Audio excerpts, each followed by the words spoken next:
High above the clouds, beyond the boundaries of familiar landscapes, lies a China most people never see. A realm of sacred peaks, mist-draped ridges, golden grasslands, and cloud-kissed temples where nature and myth are forever intertwined. This is not the China of crowded cities or bustling streets, but one sculpted by time and legend, an ancient land where every mountain tells a story, where spirits are believed to dwell in stone, and where the earth rises to meet the heavens in surreal, often otherworldly forms. From the crimson cliffs of Taoist sanctuaries to alpine tundras that cradle the source of the Yellow River, this journey will take you through some of the most unreal and breathtakingly beautiful places hidden across China's vast and varied terrain. But before we continue, subscribe to the channel and like the video.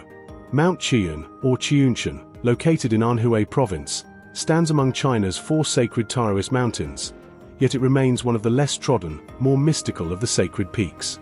While its name literally translates to cloud-high mountain, what truly defines Qiyun is not merely its height. It reaches a modest 585 meters, but the way it rises dramatically out of the earth, clothed in red sandstone cliffs and wrapped in bands of mist that snake through pine forests and shadowy crags like wandering spirits.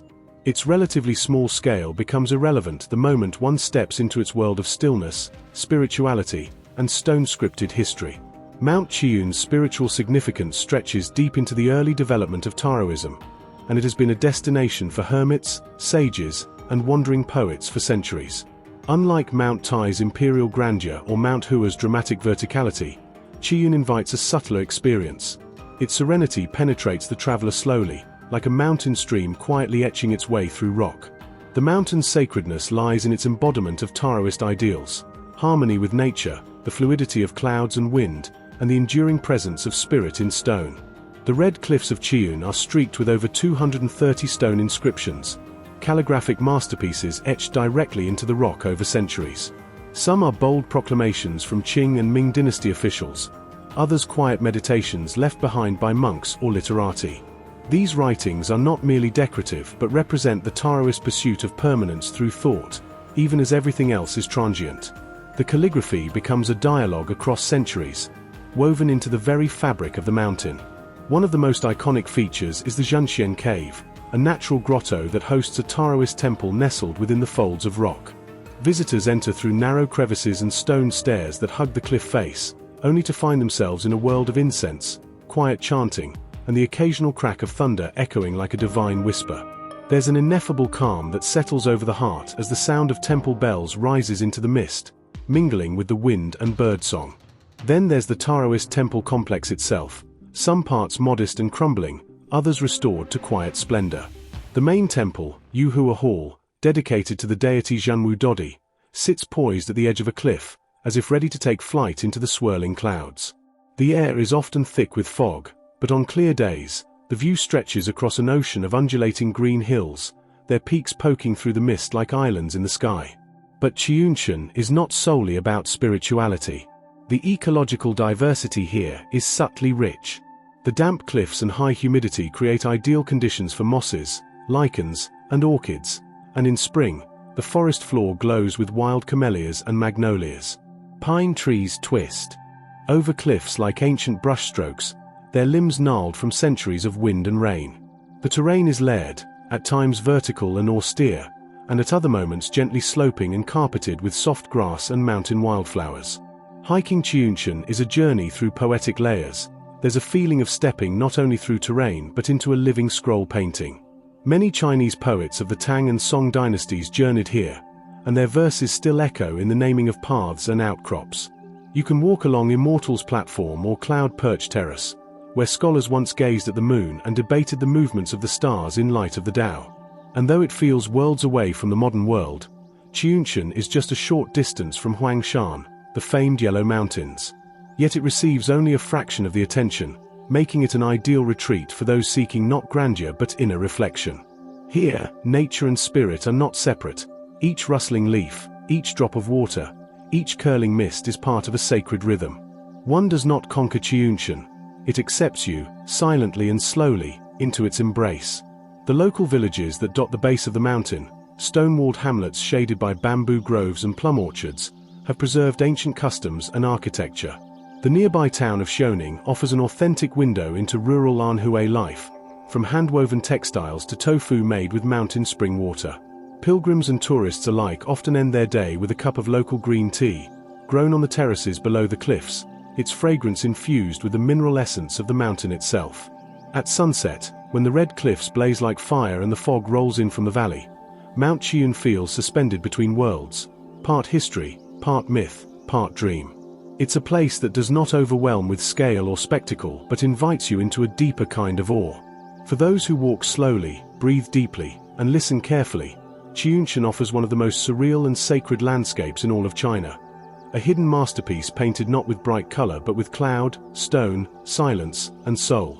Mount Qinggang, or Jinggangshan, rises from the borderlands between Jiangxi and Hunan provinces, not only as a mountain but as a monument woven into the spiritual and political identity of modern China. For many, it is first remembered as the cradle of the Chinese Revolution, the place where Mao Zedong and the Red Army found refuge in the late 1920s during the formative years of the Chinese Communist Party.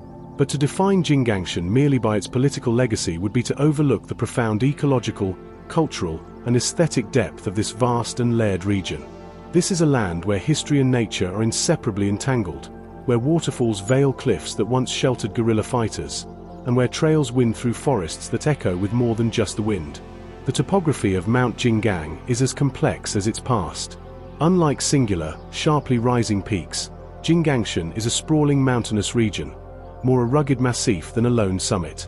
The mountain ridges run like vertebrae along the spine of southern China, deeply forested and etched with river valleys.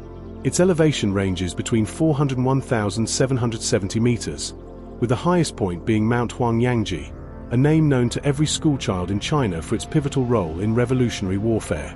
But to the eye, the landscape appears like waves of green rolling into the misty horizon, each ridge softened by centuries of erosion and thickened by the subtropical forest that cloaks its slopes. The forests here are among the richest in southern China. Old-growth trees tower above narrow mountain paths, casting a cathedral-like hush over the ground below. Giant oaks, firs, camphors, and chestnuts form a dense canopy, interwoven with vines and blooming rhododendrons, especially in spring. Beneath this green ceiling, wild boars root through leaf litter, and muntjac deer dart through shadowy clearings. Overhead, eagles soar on thermals rising from warm valleys. It's a biodiverse haven, home to more than 2,000 species of plants and hundreds of rare animal species, some of which are endangered. Water breathes life into Jinggangshan's terrain. Cascading waterfalls, some hidden deep in gorges, others emerging into view from sheer rock faces, are scattered throughout the region. Among the most famous is the Five Dragon Pool waterfall, where clear waters plunge from a mossy ledge into turquoise pools below, surrounded by ferns and boulders streaked with lichens. These waterfalls are more than scenic, they're essential to the mountain's vitality, feeding its rivers and providing the life source for the communities and wildlife below. What makes Jinggangshan especially surreal, however, is the way its landscape bears the imprint of a completely different kind of life, revolutionary struggle. In the late 1920s, after the autumn harvest uprising, Mao Zedong retreated here with a small group of followers. The terrain of Jinggangshan, its ridges, valleys, and forests, provided the perfect environment for guerrilla warfare. Caves, like the Dragon Pool Cave and the vast Heaven King's Ridge, served as secret meeting spots and storage caches. Mountain trails that now carry hikers once carried soldiers, their footprints overlapping over generations like layers of sediment. Today, these historical sites are carefully preserved. The Museum of the Jinggangshan Revolutionary Base offers detailed chronicles of the early communist movement, displaying relics from battles, personal belongings of revolutionaries, and diaries that recount moments of hardship and perseverance. Walking through the exhibits and then stepping outside to the quiet of a mountain path creates a visceral contrast, the memory of human struggle interwoven with the enduring tranquility of the natural world. The village of Tsiping, nestled in one of the central valleys, has transformed from a revolutionary outpost into a small but lively town catering to both pilgrims of history and seekers of beauty. Red flags still flutter from rooftops, and slogans remain etched into stone walls. Yet the people here go about their lives under the same sun that once warmed battle-weary soldiers. Fields of rice shimmer in the breeze. Children chase chickens through courtyards. The past is present, but it no longer dominates, it coexists with the enduring rhythm of mountain life. Hiking through Jinggangshan's expansive network of trails reveals a shifting perspective. One might start the day standing beside a monument, and end it watching fireflies dance beneath ancient trees near a hidden waterfall. The routes through Beijing village or up to the Huangyangji Pass challenge not only the legs but the heart, especially when pausing to read an inscription or hear the story of an old local who remembers the days of war. Qinghai is a place where human resilience and natural splendor are part of the same story. It is an open-air classroom, a sanctuary, a poem written in mist and stone. During sunrise, when the first rays pierce the cloud cover and light up the emerald folds of the ridges, one can almost imagine the souls of those who once marched here still walking among the trees, watching over a land that has endured. The seasons, too, lend the mountain its mood. In spring, cherry blossoms and magnolia trees scatter petals along the paths. In summer, the air is thick with the scent of greenery, and dragonflies skim over slow-moving streams. Autumn brings waves of red and orange foliage cascading down the slopes, each leaf like a silent flame. And winter, though milder than in northern ranges, coats the upper ridges in frost, the mountain silence deepening under white veils. To visit Qinghai is to step into a living myth. Not just because of its history, but because of its ability to retain that history while still being very much alive, very much wild. It is not locked in time, nor is it frozen by reverence. It breathes, it changes, and it welcomes all who come with open eyes and a quiet heart. In its cliffs and waterfalls, its ridgelines and shadowed forests, Mount Qiyun holds a surreal and sacred beauty, one that honors the past while embracing the living spirit of the land. Mount Wugong, or Wugangshan, sprawls across the western reaches of Jiangxi province like a sea of undulating emerald and gold. Known in ancient times as Wu Mountains, it has long been venerated for its ethereal beauty and mystical allure. Yet in recent years, it has increasingly drawn those in search of unreal landscapes, hikers, dreamers, and photographers alike, who seek its summit not for glory or conquest, but for transcendence. What sets Mount Wugong apart from China's other celebrated peaks is not its height. Its main summit, Baihefeng, stands at a modest 1,918 meters, but the surreal spectacle of its golden grasslands, sky-touching ridgelines, and panoramic views that seem more like the set of a fantasy epic than anything found in nature. At lower elevations, Mount Wugong is cloaked in lush, dense forest, typical of southern China's humid subtropical mountains. Here, bamboo groves sway and pine trees reach toward the sun with ancient patience. As hikers ascend, they cross trickling streams and pass cascading waterfalls tucked into mossy ravines. The air becomes thinner, cooler, and more fragrant with herbs and wildflowers. Then, almost without warning, the forest recedes, and the world opens into something utterly unexpected. The high-altitude meadows of Wugangshan are legendary. They are vast, windswept grasslands that ripple like an ocean frozen midwave. In summer, the hills are painted a rich green, dotted with wild orchids, mountain daisies, and clouds of butterflies that flit through the grass like living confetti. But it's in autumn that Wugangshan becomes something extraordinary. The grass turns golden, endless slopes of sunlit gold that stretch into the horizon, catching the light like brushed velvet under the sky. This grassland terrain is exceptionally rare in China, particularly at such high elevations. Unlike the sharp granite spires of Huangshan or the karst towers of Guilin, Wugangshan's ridges are gentle yet immense, their broad backs rising and falling in rhythm like the breath of a sleeping giant. From the main trails, hikers can see these golden crests rolling into the distance, cloaked in cloud or shining under pure blue skies. It's an environment that feels untouched by time, spacious and sacred, where the earth's curves and the sky's silence meet. Sunrise at Mount Wugong is one of its most surreal experiences. Many hikers make the steep ascent in the dark, guided only by headlamps and starlight, to reach the ridge in time for dawn. When the first light touches the horizon, it begins as a subtle glow beneath the cloud line. Then, almost imperceptibly, it floods the world, turning the grasslands into liquid gold and the sky into a canvas of burning pinks, oranges, and blues. The wind is often fierce at the summit, but it carries a silence that hushes even the most enthusiastic voices. For those few minutes, as the entire mountain glows in harmony with the sun, there is only awe. The horizon seems limitless. The mountain feels alive. The most famous of these sunrise viewpoints is the Golden Summit Trail, which winds up through a forested ascent before breaking out into open sky. From here, One can see not only the full breadth of Wugong's grasslands but also the distant peaks of neighboring ranges, sometimes floating above a blanket of clouds in a phenomenon known as the Sea of Clouds. In winter, this same ridge becomes a spectacle of frost and ice, with the golden grass now silver-white, the blades tipped in frost and dancing in the cold wind like crystal filaments. But Mount Wugong is more than just a pretty face. It is deeply rooted in Chinese spiritual and cultural tradition. Taoist and Buddhist temples dot its slopes, their weathered eaves and incense-streaked interiors hidden among trees or perched on cliffsides. One of the most famous is the Wugong Temple, an ancient Taoist sanctuary that has stood on the mountain for over a millennium, dedicated to the deity Wugong Shun. Pilgrims still ascend to light incense and pray, their rituals echoing those of generations past. There is a subtle magic in the way modern trekking and ancient reverence coexist here. Locals still speak of guardian spirits in the wind, and legends of immortals who walked the golden ridges long before recorded history.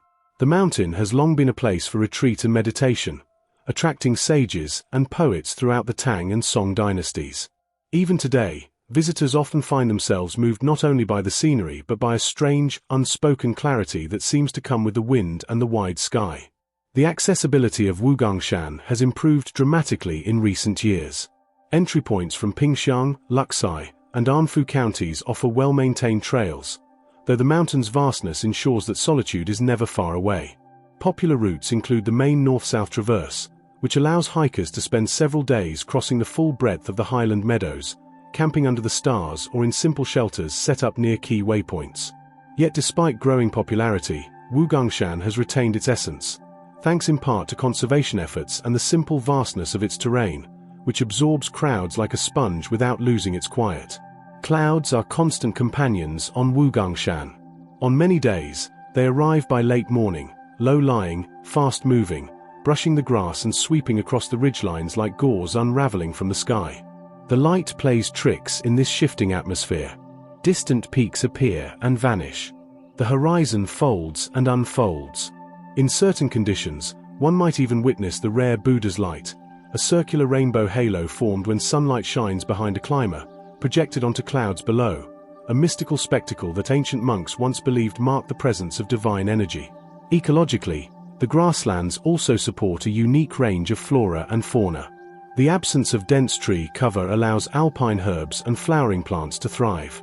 During peak bloom, the slopes are scattered with yellow gentians, purple asters, and wild lilies. Foxes, mountain hares, and weasels move silently through the grass, often unseen but sensed. Birdsong fills the air in morning, especially the haunting calls of cuckoos and mountain thrushes.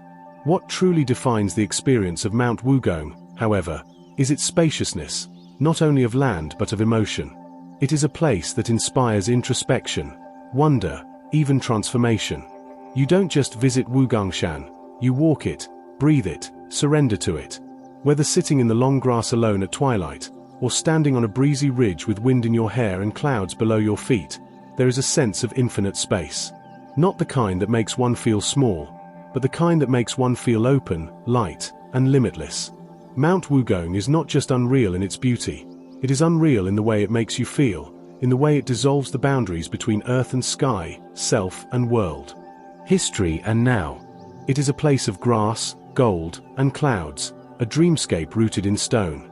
Mount Animaqing, one of the 4 sacred Buddhist mountains of China, is a colossal, cloud-wrapped sentinel rising in western Sichuan province.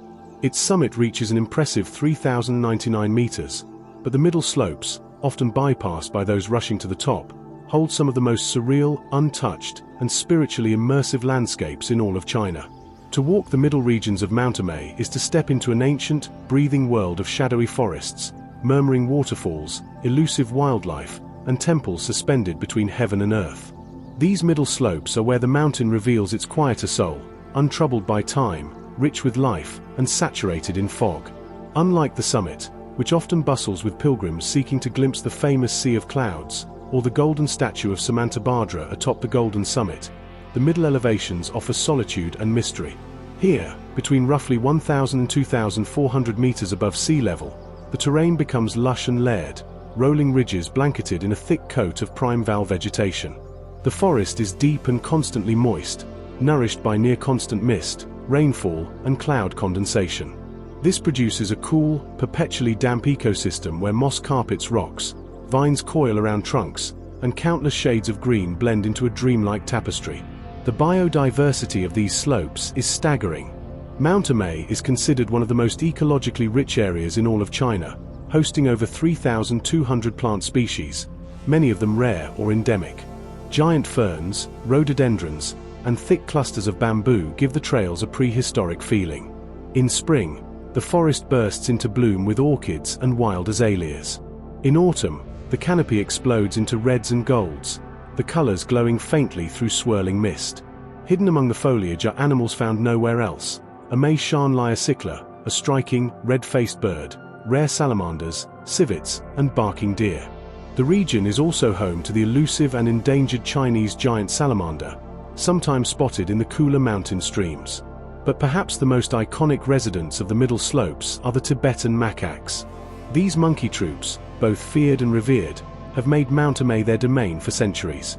Clever, aggressive, and utterly at home in the mountain's vertical terrain, they are often encountered along forest paths and temple stairways. Visitors who carry food may find themselves surrounded in seconds, as the macaques deftly demand tribute.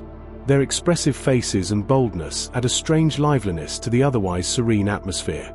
Watching them leap between mossy branches or perch atop stone balustrades amid the fog is like witnessing forest spirits made flesh. Trails through the middle slopes vary from broad, paved stone paths to narrow, moss-covered steps descending into thick groves. The most atmospheric are those that wind through foggy ravines and over mossy bridges built during the Ming and Qing dynasties. Some of the stairways seem to vanish into cloud banks, with mist rolling up from deep valleys below, giving the sensation of walking between worlds. These are not trails for speed, but for immersion, for slowly sinking into the rhythm of mountain silence punctuated only by birdsong, dripping water, and the distant sound of temple bells. Temples and monasteries are scattered generously through this region, many built precariously on narrow ledges or tucked into cliffs. Among the most famous is Wanyan Temple, 10,000-year temple, a sprawling complex that dates back to the Eastern Jin dynasty. Accessible by a winding, ancient stone road, it sits amid towering trees and is home to a massive bronze statue of Samantabhadra seated on a white elephant.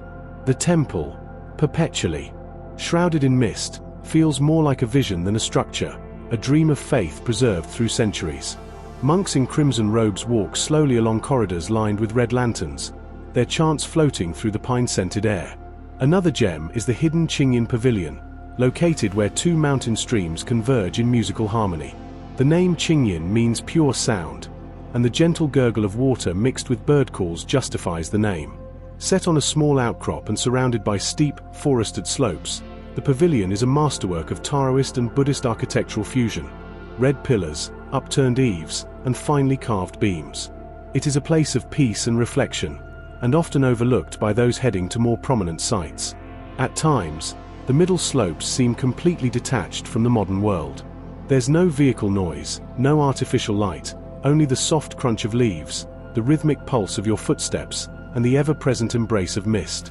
Weather on the mountain can shift dramatically within minutes. A sun-drenched glade may vanish into fog within seconds, and rain often begins with no warning. But rather than being inconvenient, these elements lend Mount Animaqing its atmosphere of sublime unpredictability, of nature commanding reverence. Spiritual energy pulses through every stone and tree here. For over 2 millennia, the mountain has served as a sanctuary for Buddhist pilgrims. Even the flora is linked to legends, trees said to have grown from the staff of a wandering monk, or flowers that bloom only in the presence of virtue. The very mists themselves are woven into sacred narratives. Some say the fog is the breath of ancient immortals, others believe it's the veil between our world and realms unseen. Mount Animaqing's middle slopes offer a different form of pilgrimage, less about reaching a summit and more about journeying inward. It's a space to slow down, to breathe forest air laden with centuries of prayers and chants, to see how nature and spirit mirror each other. Whether stepping into a temple courtyard where rain beads on red lanterns, or sitting alone on a ridge where cloud banks roll in like waves, visitors often find themselves drawn into reflection, clarity, even transformation. At dusk, the mountain becomes even more surreal. Shadows lengthen. The air grows colder. Monkeys retreat into the trees. Temples light incense. The mist thickens, From a ridge or temple balcony, you may look out and see nothing but a vast white sea, clouds filling the valleys, peaks rising like islands, and the world below completely obscured. It is in these moments that Mount Animaqing reveals its full mystery, not through spectacle, but through stillness. This part of the mountain doesn't need to dazzle with summits or statistics. Its wonder lies in its quiet complexity, in its layers of green and fog and memory. It is a place where wildness and worship coexist, where the natural world remains intertwined with the spiritual, and where every breath feels like communion with something ancient and unseen.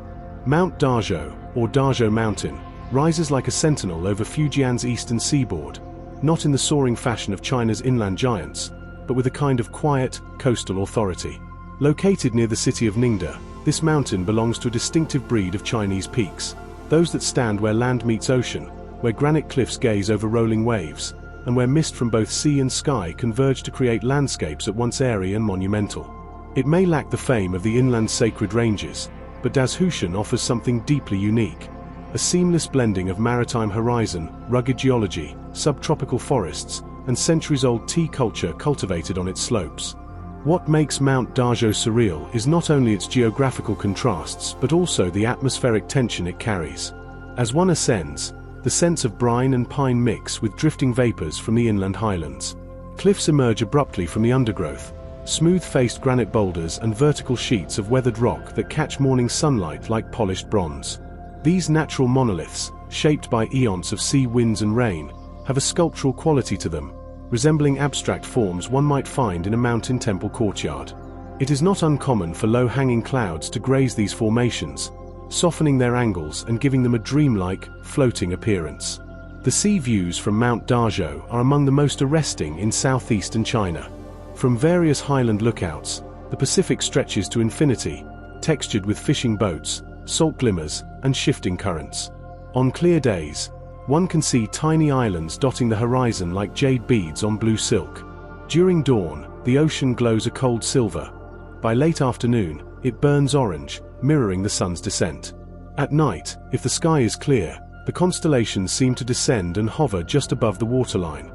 A sight that has inspired generations of local poets and monks who once resided in secluded cliffside hermitages. The slopes of Dazhou are not only geological wonders, they are also cultural landscapes. Tea has been cultivated here for centuries, and the mountain's unique mix of maritime moisture, mineral-rich soils, and highland breezes creates ideal growing conditions for certain rare oolong and green teas. In the early morning, tea farmers in conical bamboo hats can be seen picking fresh buds from terrace gardens nestled among crags and forest groves. The scent of fresh leaves and roasting tea drifts lazily through the air, especially in villages tucked along the mountain's mid-elevations. These villages are some of the most atmospheric parts of the mountain experience. Built of stone and wood, their homes are often painted white with black-tiled roofs, echoing the classic Fujianese architectural style. Red lanterns sway from eaves. Narrow cobbled streets wind around tea shops and old granaries. Locals speak in dialects flavored with ancient tones, and many households still maintain family shrines honoring mountain spirits and ancestors who once cultivated these very fields. Mount Dazhou is deeply rooted in local belief systems, a guardian spirit of sorts, seen not only as a geographical landmark but as a living force worthy of respect and prayer. The flora of Dazhou reflects its intermediary position between mountain and coast. Low-growing shrubs and coastal flora dominate the foothills, but as elevation increases, one enters a zone of camphor trees, cinnamon bark, ginkgo, and bamboo. In spring, mountain laurels and magnolias bloom across the ridgelines, filling the air with a sweet, elusive perfume. In summer, cicadas create a steady, hypnotic rhythm, their calls interspersed with birdsong and the wind whistling through narrow granite crevices. In the cooler months, mists roll inland from the sea, wrapping the peaks in cloud veils that shift constantly, revealing and hiding the landscape in a quiet performance of atmospheric theater. For hikers, the experience of Mount Dazhou is one of continual contrast. Trails may begin among lush rice paddies and banana trees, then ascend through fragrant pine woods before reaching windswept cliffs overlooking the ocean. Some paths run along narrow stone ridges with sheer drop-offs on either side, offering unobstructed views of both mountain valleys and saltwater expanses. Along the way, small shrines and stone pavilions provide places to rest and contemplate, not just scenic beauty, but the strange harmony of elements that the mountain brings together. There is also a mythic layer to Dazhushan. Local folklore speaks of immortals who once descended here from the heavens, drawn by the purity of the mountain's qi and the vastness of its view. Certain rock formations are said to be frozen figures of ancient sages, and some of the old pathways are believed to follow dragon veins, geomantic lines that channel energy across the land. While such beliefs may not be widely held in modern cities, in the tea villages and temples of Dazhushan, they remain quietly alive, respected, passed down through story, ritual, and seasonal observance. One particularly atmospheric site is the Heaven Eye Cliff, a vertical rock wall near the upper reaches of the mountain, named for a natural hole near its summit that frames the sky like an iris. At certain times of day, the light that pours through this hole illuminates the moss-covered ledges below in golden shafts, a phenomenon that has long inspired meditative practice and poetry. Standing at the foot of this cliff, watching clouds pass slowly through their eye, is a moment of surreal communion, one feels seen by the mountain itself. Mount Dazhou is not especially high, nor is it remote in the way other peaks might be. But what it offers is a layered, shifting, and deeply poetic encounter with nature, one shaped as much by light, air, and salt as by rock and forest. It is a mountain of echoes, of crashing waves far below, of distant temple bells, of bamboo groves rustling in the sea breeze. It feels alive in a way few landscapes do, not with noise, but with an ancient, attentive silence. Those who climb Dazhushan often return not with stories of danger or conquest, but with a quiet kind of reverence. They speak of colors seen in mist, of tea sipped among clouds, of cliffs that glow at dusk, and of trails that seem to rise not toward a summit, but toward a different way of seeing. It is a mountain that invites you to look, and then to look again, until what you see is not just a place, but a presence. Mount Wushan, or the Wushan Mountains, form one of the most otherworldly and geographically dramatic landscapes in all of China. Located along the banks of the Yangtze River in Chongqing Municipality, these mountains rise steeply on either side of the iconic three gorges, Qutang, Wu, and Shilling, casting long shadows over the river's jade-green waters and creating a visual symphony of cliffs, clouds, and cascading ridges. But while their name is often associated with the famous Wu Gorge, Wuxia, the Wushan Mountains themselves stretch far beyond the gorge, forming an immense, mist-shrouded mountain system where reality feels distant and myth hovers in the air like vapor. To understand the unreal nature of Wushan, one must begin at the river. The Yangtze, China's longest river and a lifeline of civilization for millennia, winds its way through the Wushan region in deep, narrow gorges carved over eons by tectonic uplift and erosive force. Here, the river is hemmed in by vertical rock walls that soar over a kilometer into the air. The Wushan Mountains flank the river like ancient sentinels, massive, carved, and silent. As boats drift between the cliffs, passengers crane their necks skyward, often struggling to see the mountain tops obscured by wisps of moving mist. The Wu Gorge, in particular, is where the surreal majesty of Wushan peaks. The cliffs here do not simply rise, they tower, twist, and lean inwards, like stone giants mid-whisper. The narrowness of the gorge, combined with the incredible height of its walls, creates an acoustic and visual tunnel where time feels suspended. The light filtering through clouds creates constant shifts in color and shadow, while echoes of water and wind reverberate off stone in a low, continuous song. The 12 peaks of Wushan, legendary even in ancient Chinese poetry, line the Wu Gorge like mythical guardians. Each has its own name, shape, and personality, immortalized in Tang and Song dynasty verses. Among them, Goddess Peak, Shenu Feng, is the most famous. This slender, gracefully pointed peak resembles a robed figure gazing eternally down the gorge, and local legend holds that it is the spirit of a goddess who sacrificed herself to protect river travelers from storms and floods. When the morning fog coils around her silhouette, she appears as a divine sentinel rising above the clouds. Beyond the gorge, the Wushan Mountains spread inland into a vast network of ridges, hanging valleys, and karst formations that are almost otherworldly in their layering. Trails cut through forests of pine, cedar, and ancient ginkgo, leading to ridgelines where views open out over a maze of folded mountains stretching into distant haze. Unlike many of China's better-known sacred peaks, Wushan remains largely untamed, its wildness preserved by its difficult terrain and relative isolation. One of the most surreal features of this mountain system is the presence of hanging valleys, deep, cliff-edged ravines that don't descend into rivers but instead hang suspended above them, formed when tributary streams were left stranded as the main river cut deeper over time. These valleys are home to secluded waterfalls, hidden groves, and terraced villages perched on improbable ledges. Walking through these landscapes feels like navigating a forgotten realm, with stone steps etched into cliff walls and suspension bridges that sway gently over empty air. Caves are also a defining feature of Wushan. Formed by limestone erosion, these caverns range from small, shrine-like recesses to massive, cathedral-sized chambers dripping with stalactites. Some serve as hermitages, their entrances barely visible from the outside. Others open dramatically on cliff faces, like stone mouths whispering to the void. Many are soaked in legend, said to house dragons, immortals, or lost dynasties swallowed by the mountain. The villages scattered through the Wushan region carry the timeless rhythm of river and mountain life. Built along narrow terraces or clinging to mountain slopes, these communities are often reachable only by footpaths or ropeways. Their homes, constructed of timber and stone, overlook sweeping valleys or abrupt drops. Life here follows the seasons, planting rice on improbably steep slopes in spring, harvesting tea and chestnuts in autumn, and tending to goats or drying corn on rooftops in summer sun.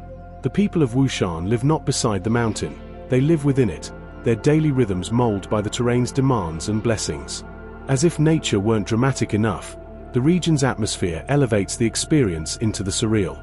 Clouds are nearly constant, often creeping over ridges like liquid silk, blanketing entire valleys or coiling between peaks in luminous waves. Rain comes and goes without warning, intensifying the greens of moss and forest and adding sheen to every stone. At dawn, the light seeps in slowly through the mist, revealing only fragments, a ridge, a spire, a glimpse of the river below. At dusk, the setting sun casts the cliffs into silhouette, turning the sky violet and the river into a glowing thread of light. In cultural memory, Wushan has always been more than just geography. It is a mountain of dreams and longing. The famous Wushan Yunyu, clouds and rain of Wushan, metaphor from classical Chinese literature, evokes the mountain as a place of romantic and divine encounters, where dreams and reality intermingle like mist and stone. Emperors, poets, and hermits alike projected their deepest aspirations and desires onto its mysterious peaks. Even today, the feeling persists. To walk among the Wushan Mountains is to step into a world charged with symbolism, where nature itself feels like a living, breathing narrative. The completion of the Three Gorges Dam altered the river's depth, submerging old villages and changing the landscape of the lower gorges. But much of the Wushan Range remains untouched, especially the higher elevations and inland ridgelines. In fact, the rising waters have created even more surreal contrasts. Cliff bases now emerge directly from water, and ancient paths once used by traders and monks lie beneath the surface, remembered only by the oldest villagers. Ecologically, the Wushan Range is a vital corridor of biodiversity. Its subtropical forests host a mixture of temperate and southern species. Bamboo thickets, camphor trees, flowering rhododendrons, and medicinal herbs used for centuries in traditional Chinese medicine. Golden pheasants, macaques, and clouded leopards are said to still roam the deeper forests, though sightings are rare. And among the river's eddies and banks, fishermen still cast nets in traditional style, their movements precise and meditative. To ascend the Wushan Mountains, whether by foot, riverboat, or remote trail, is to enter a layered world. It is a place where verticality dominates, where the eye is constantly drawn upward, where the mountain seems to fold in on itself in an infinite series of ridges and shadows. The surreal quality of Wushan lies not just in its visuals, but in the way it disorients the senses.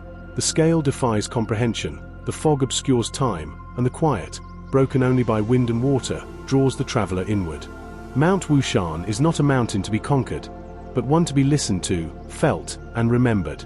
It stands as a monumental poem carved into the cliffs of China's deepest river, a testament to the country's ancient heart and the power of nature to inspire, humble, and utterly transport those who wander into its embrace. Mount Simeon, or Simeonshan, nestled in the Zhenjiang district of Chongqing, is a mountain cloaked in green mystery and veined with water that dances down its flanks in radiant tears. Unlike the sharp-edged majesty of many of China's alpine giants, Simeon is a landscape of softness and flow, a botanical sanctuary carved by time, moisture, and a complex history of geology. The name Simeon translates to four faces or four curtains, alluding to the mountain's most defining spectacle. for vast, cascading waterfalls that descend like silk veils into deep ravines, forming one of the most surreal and elegant natural amphitheaters in all of southwestern China. This mountain is not a solitary peak but a compact range of ridges and basins spread across approximately 213 square kilometers, with elevations ranging from 900 to 1,700 meters. Its interior is a tangle of narrow valleys, forested plateaus, mossy cliffs, and winding canyons. These features, nourished by the warm, humid climate of Chongqing's southern frontier, create a landscape that is perpetually alive with water, mist in the air, dew on the leaves, springs from the rock, and, most famously, waterfalls that thunder and whisper in equal measure. The crown jewel of Simian Shan is undoubtedly the Simian Waterfall Group. These aren't merely 4 waterfalls lined up in sequence, but rather an interconnected system of plunging streams, hidden grottos, and mist-shrouded precipices that occupy their own fantastical universe. The 4 major falls, Qinglong, Green Dragon, Bailong, White Dragon, Hailong, Black Dragon, and Yellow Dragon, descend at different points on the mountain's south and east faces, each with a distinct personality and surrounding ecology. Qinglong Waterfall, the highest and most celebrated, is often the first encountered by visitors. It crashes from a height of nearly 150 meters, splitting into fine threads of water as it tumbles over a mossy cliff face. The fall is framed by sheer stone walls overhung with thick vegetation, ferns, orchids, mosses, and vines that sway under the constant kiss of mist. The pool at its base is an eerie turquoise, so still it seems like glass until droplets from above send out a ripple across its mirrored surface. Rainbows often form here, stretching from cliff to pool like bridges into myth. Not far from Qinglong, the Bailong waterfall falls more gently, its stream broken by natural terraces and greenstone ledges. Water doesn't simply fall here, it drapes, spreads, dances. Walking alongside the descending trail gives the illusion of walking beside a living creature, a river unraveling itself down the face of the earth. Wooden walkways hug the rock faces, leading behind the falls into hollowed-out caverns where travelers can listen to the roar of water echoing through the earth. These damp, shaded chambers, lush with lichen and bioluminescent fungi, feel entirely detached from the outer world, timeless, mineral, sacred. Hailong and Yellow Dragon waterfalls are less dramatic in height but more enigmatic in setting. They cascade through narrow gorges where light only penetrates at noon, flanked by dense foliage and mysterious rock formations. The trails here become quieter, more intimate, often covered in fallen petals or soft green moss. Local legends speak of immortals bathing in these pools, of spirits hiding in the fog, and of ancient herbalists gathering rare plants that grow nowhere else. Indeed, Simian's botanical wealth is one of its most extraordinary and surreal aspects. It is recognized as a biodiversity hotspot, with over 1,500 species of plants recorded, many of them endemic or considered rare in wider China. Ancient ginkgo trees with trunks as thick as temple columns stand beside camphor, fir, and yew. Azaleas, rhododendrons, and wild orchids bloom in layers depending on elevation and sunlight. Among the forest floor, one may find ghostly white mushrooms, trailing mosses, and even the rare snow lotus of the south, a fragile, almost translucent plant that grows only in fog-drenched crevices. The fauna is equally precious. Though elusive, clouded leopards and golden pheasants have been recorded in the more remote valleys. Streams are filled with salamanders and frogs, many of them brightly colored and found only in this region. The soundscape of Simian is a symphony of water, wind, and life. Birds calling through the trees, insects humming in synchronized pulses, leaves rustling with unseen movement. Early in the morning, mist rises from the ravines and clings to the ridgelines, creating the impression that the entire mountain is slowly exhaling. Temples and hermitages add a further layer of depth to Simianshan's already profound ambience. These small, often isolated sanctuaries are built into cliff faces, forest glades, or beneath rocky overhangs, and are frequently draped in red ribbons tied by pilgrims. Devotees ascend to these retreats not merely to pray, but to disappear from the world for a time, to meditate beside waterfalls, to listen to the voice of the forest, to walk the ridges in silence. Some of these structures are centuries old, their eaves heavy with moss and prayer scrolls fluttering in the moist breeze. The paths of Mount Simian are built to follow the natural contours of the land, with wooden stairs, flagstone steps, and plank bridges suspended over canyons and streams. These are not trails meant for rushing, they are meditative in nature, inviting slow, sensory immersion. Around every turn may lie a grotto, a bird's nest, a sudden opening to a view of rolling green hills cascading into the horizon. Simeon rewards attention, patience, and presence. From higher ridges, the entire Wuling mountain system becomes visible, rolling into the distance like a storm-sculpted sea. Of green, clouds often hover just above or below the eye line, giving the illusion of floating, of the mountains rising from a sea of mist. At sunset, the sky can turn to fire while the valleys remain cloaked in twilight, a dual world unfolding in real time, suspended between day and dream. While more visitors now come to see Simeon's waterfalls and lush canyons, it has managed to retain its raw character. It has not been overrun or overbuilt, and its magic lies not in grand tourist infrastructure but in its ability to overwhelm through beauty, movement, and intimacy with nature. This is a place where the water speaks, where cliffs are canvases for lichen and prayer, where the soul feels porous and the self dissolves into air, leaf, and stone. Mount Simeon is a mountain of water, yes, but also of time. It moves slowly, whispering across centuries, flowing through layers of moss and meaning. Its unrealness is not just visual, it's elemental, atmospheric, emotional. It's in the echo of a hidden cascade, in the flicker of a bird among vines, in the quiet between footsteps as mist rises and falls again. Mount Laoshan, perched along the coast of Shandong province and gazing out solemnly over the restless waves of the Yellow Sea, is not merely a mountain. It is a sacred dialogue between land, sky, and sea. Revered as one of the most important Taoist mountains in China, Laoshan is often called the cradle of Taoism in the East. Its ethereal peaks and temple-laced valleys form a spiritual landscape where granite cliffs plunge into salt spray, ancient pine trees clutch the wind with gnarled fingers, and centuries-old monastic compounds cling to ridges above crashing waves. In Mount Laoshan, the mysticism of Taoist cosmology seems to bleed directly into the rocks and mist, creating a space that feels lifted from the seams of another world. Laoshan stretches across more than 400 square kilometers just east of Qingdao, rising abruptly from sea level to a maximum elevation of 1,132.7 meters at its main peak, Jufeng. This proximity to the coast, unusual among China's major mountains, gives it a unique marine aura. From high ridges, the deep blue of the sea dominates the horizon, with coastal winds sweeping up the slopes, swirling mist through the pine branches and filling the groves with the briny scent of the ocean. The interplay between granite and tide, monastic stillness and maritime dynamism, makes Laoshan not only visually stunning but psychically potent. For Taoists, this mountain is nothing short of divine terrain. It is here that the immortals were once said to gather. It is here that Zhong Sanfeng, the legendary founder of Tai Chi, is believed to have meditated.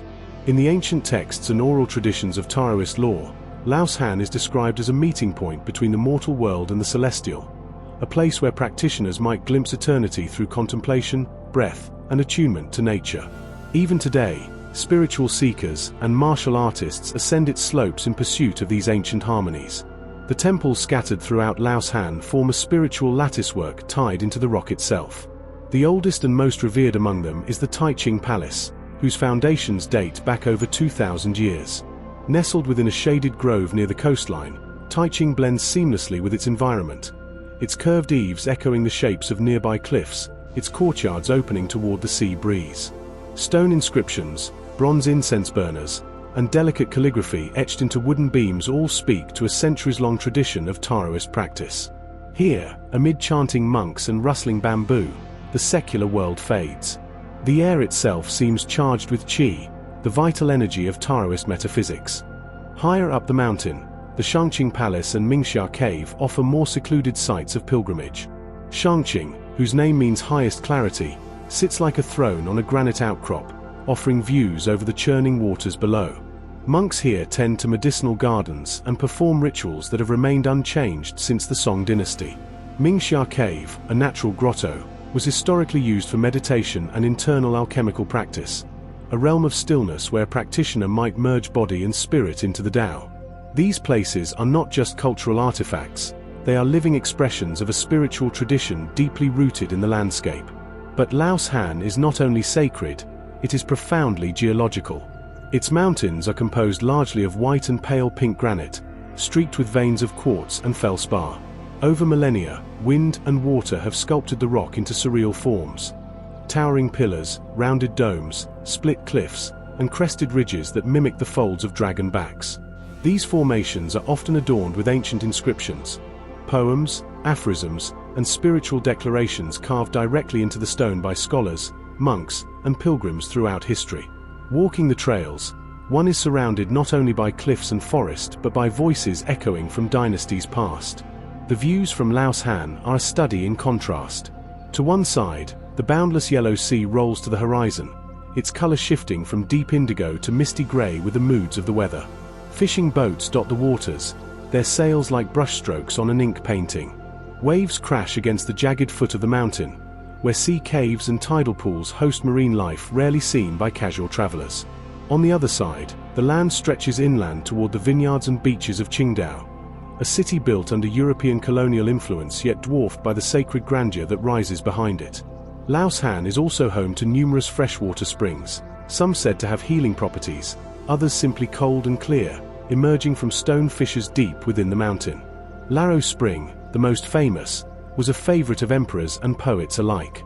Locals still believe that the water enhances longevity and clarity of mind, and it is commonly used in the brewing of Qingdao's iconic beer, adding a subtle spiritual note to the region's most famous export.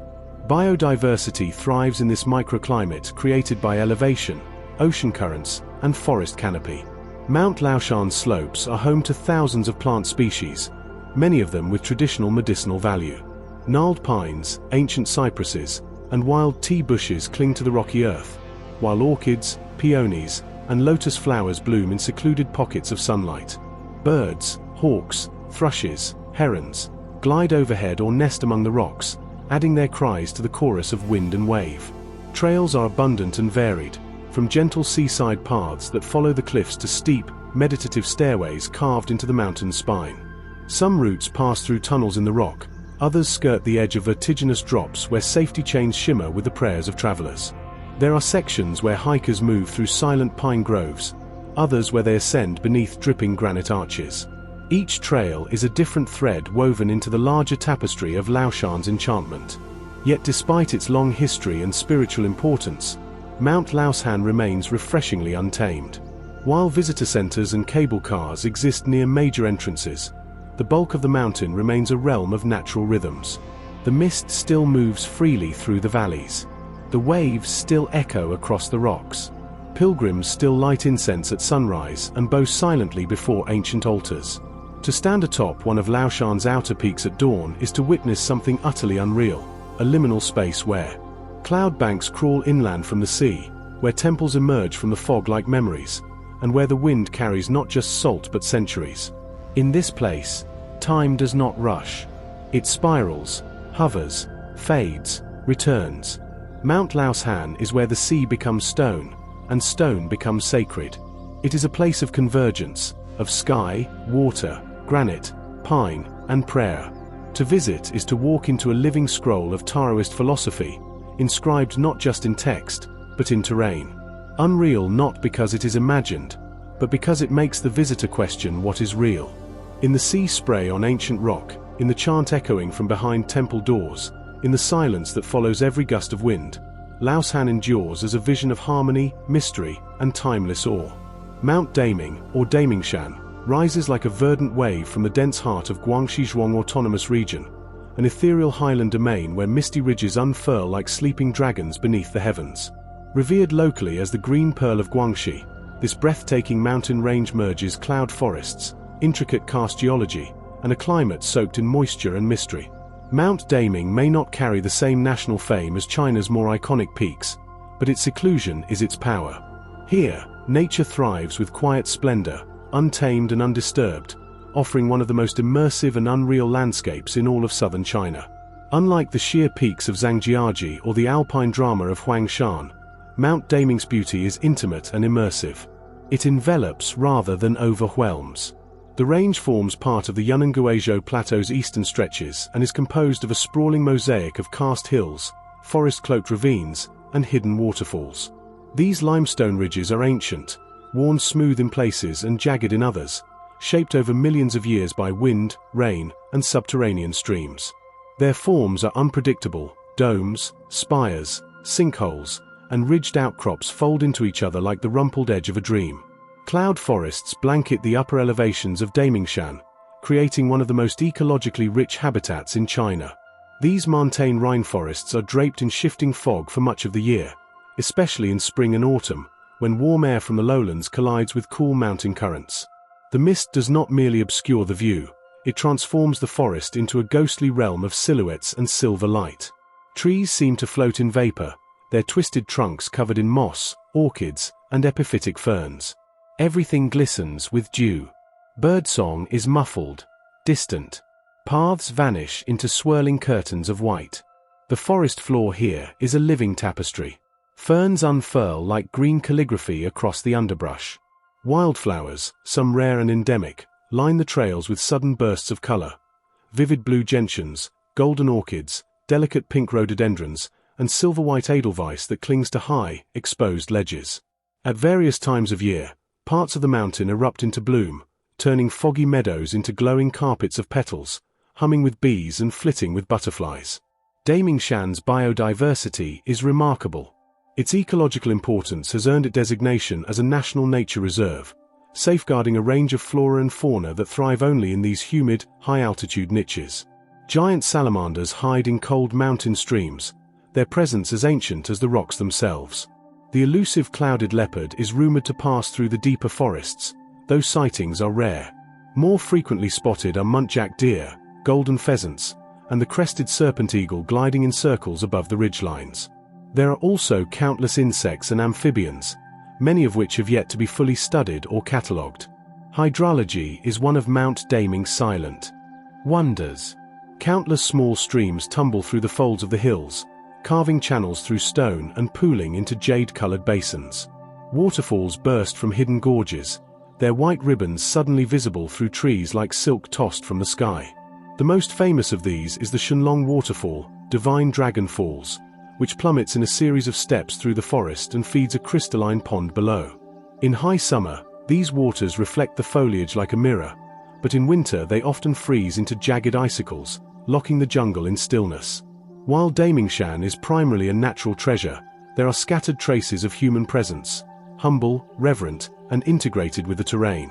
A few small temples sit quietly beneath cliff faces, half swallowed by vines and moss.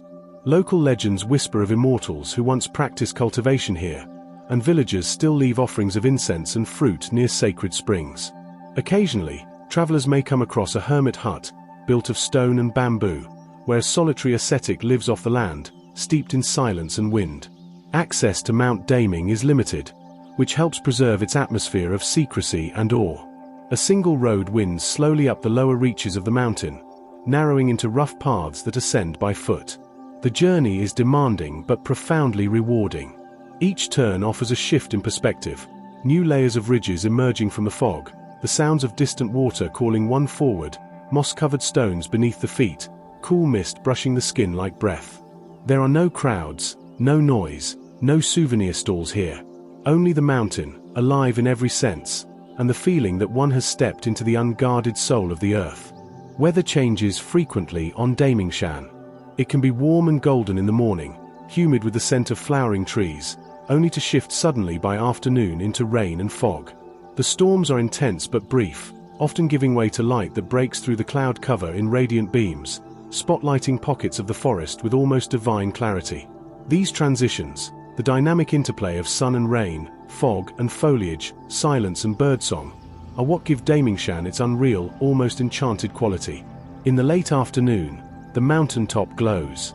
When the mist lifts even slightly, and the clouds drift into the valley below, visitors are treated to panoramic views of an undulating green sea. The karst ridges seem to ripple like waves frozen in mid-motion, their edges soft with moss and wildflowers.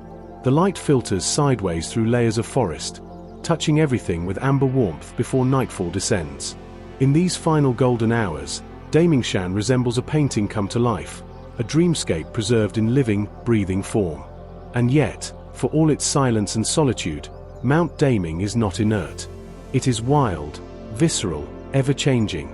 It is a place where the senses reawaken. The air tastes different here, cooler, purer, tinged with pine and fog. The colors are richer, the stillness deeper. Even the passage of time seems altered. One does not simply visit Damingshan. One disappears into it, absorbed by its textures, its weather, its quiet insistence that the world is still full of magic, if only you step far enough into the clouds. In an age when most natural wonders are marked on maps and shared endlessly through screens, Mount Daming remains an exception, untouched, underappreciated, and utterly unreal in its serene, secret majesty. Mount Yao, or Yaoshan, rises gracefully east of Guilin like a watchful guardian overlooking one of China's most iconic and surreal landscapes. It is a place that holds the morning sun in its palm, catching the light before it touches the rice fields, rivers, and jagged karst towers that fill the Li River basin below. Though Guilin itself is globally renowned for its dreamlike topography, otherworldly limestone spires jutting from a quilt of green plains, it is from the summit of Mount Yao that this scenery truly becomes transcendental. This is not just a mountain, it is a living balcony to the divine. Unlike other mountains that dazzle with dramatic cliffs or dense temple complexes, Mount Yao's allure is in its sweeping vision and atmospheric drama. The mountain is densely forested, its slopes clothed in evergreens, bamboo groves, and wild azaleas that explode into bloom during spring. It stretches upward to a height of approximately 909 meters, which, while modest by alpine standards, is sufficient to provide an unobstructed panorama of the entire Guilin region. This makes it not only a geographical high point but also a spiritual and visual one, where the earthly and the ethereal seem to meet in morning mist. From the base, Mount Yao is approachable yet mysterious. Winding roads and cable cars ferry visitors partway up its flanks, but the summit must be reached on foot, via stone steps that wind through whispering forests. Along the way, the mountain reveals its many layers. There are small pavilions nestled beside clear springs, carved with poetic inscriptions that have been left by centuries of travelers. There are old stone bridges covered in moss, their arches mirrored in still mountain pools. And sometimes, there are long silences, broken only by the rustle of wind or the fluttering of mountain birds darting between treetops. Yet it is the summit, especially at dawn, that defines Mount Yao's place among China's unreal natural wonders. To stand there as the first light spills over the horizon is to witness the earth reimagining itself. The rising sun bathes the karst landscape below in hues of gold, pink, and orange. From this height, the terrain seems both endless and intimate. The Li River, a ribbon of silver, winds lazily through fields and mist, wrapping itself around hills that rise like frozen waves. Each limestone peak catches the light at a different angle, casting long shadows or glowing softly, as if lit from within. Sometimes, a blanket of fog lingers low in the valleys, making the karst formations appear to float like islands in a sea of cloud.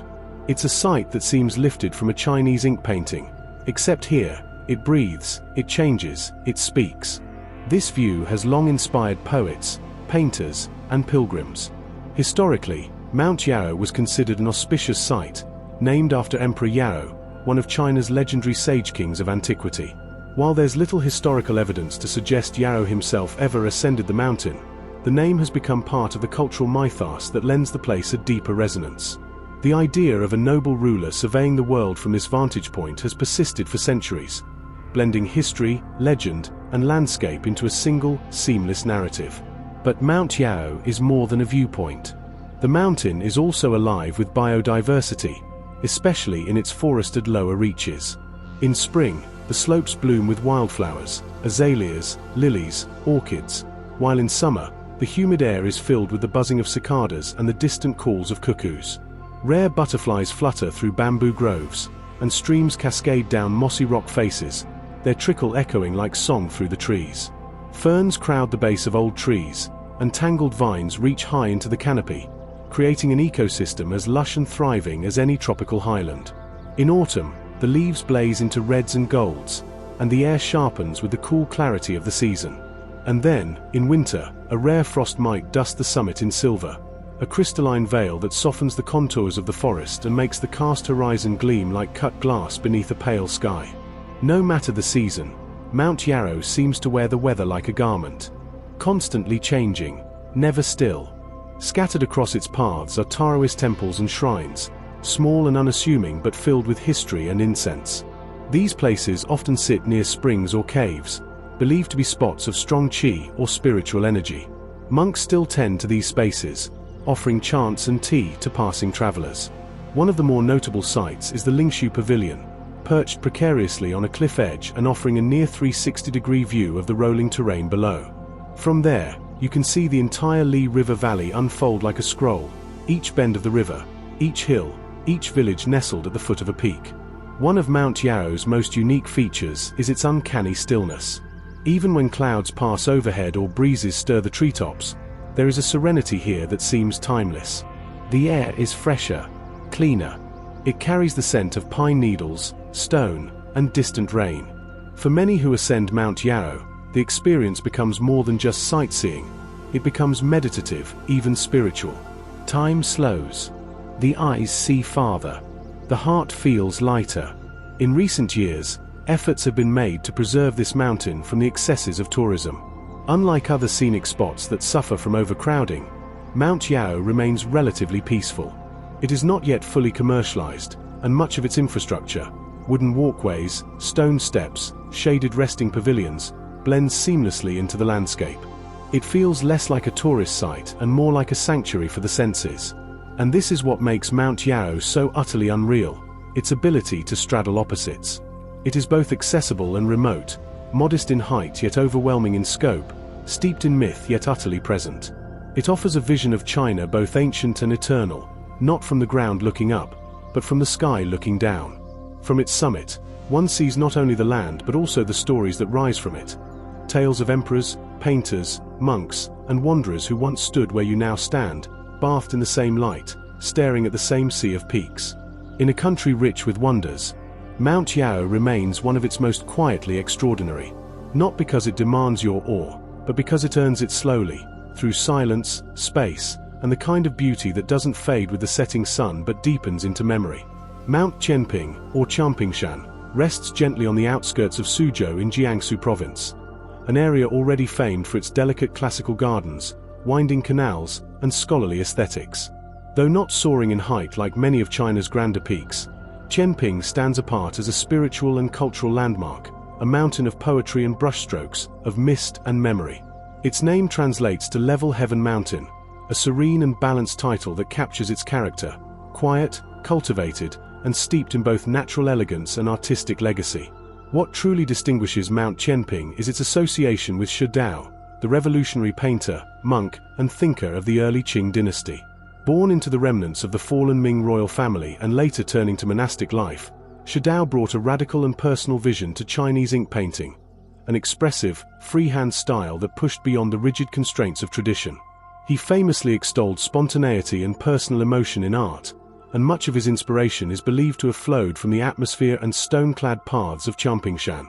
It was here, amid ancient pines and oddly shaped boulders, that he walked, meditated, and painted. His legacy still hovers among the rocks and trees like a brushstroke in fog. The mountain itself is modest, its highest point reaching around 201 meters, but its presence is magnified by centuries of careful design and reverence. It is not raw wilderness but cultivated nature, refined, sculpted, and intimately tied to the aesthetics of the Chinese literati.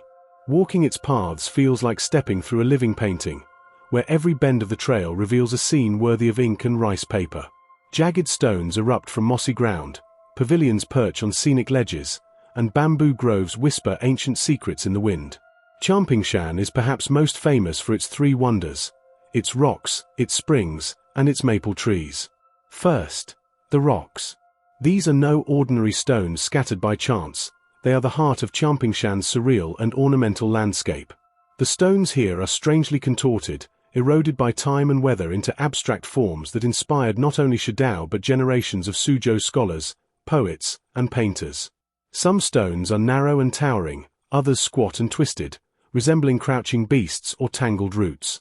Many have been named for their likenesses: Tiger Rock, Eagle Stone, Sleeping Dragon, and some have been carved with poems or calligraphy, turning them into silent storytellers of dynasties past.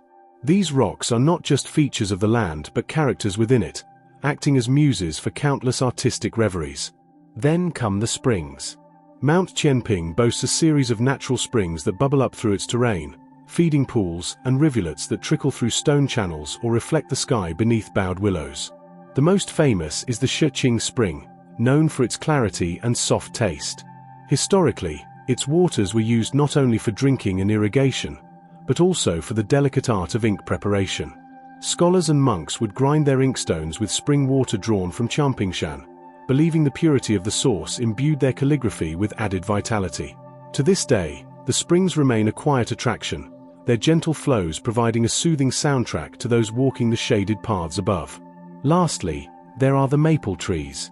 In autumn, Qiangpingshan becomes a fiery dreamscape of red, orange, and gold.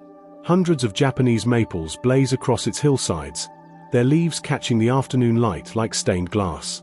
This seasonal spectacle has made the mountain a beloved destination for photographers and poets alike. But even the colorful chaos of fall is handled here with subtlety. Paths are carefully positioned to frame the foliage just so, and pavilions provide shaded nooks from which to observe the shifting colors in peace. The maples become not just an aesthetic experience but a meditation on transience, on the fleeting beauty of nature and the ever-turning wheel of seasons, a theme central to much of Shado's philosophical thought. While the natural features are what first capture the senses, Mount Qianping's deeper significance lies in its historical and cultural layers.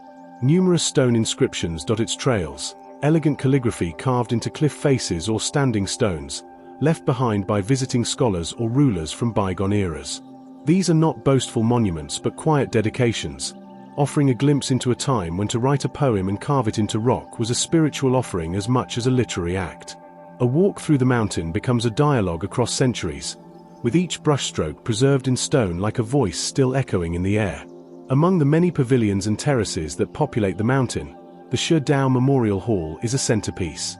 It is not merely a museum but a tribute to his mind, a space filled with reproductions of his artwork, philosophical writings, and personal artifacts.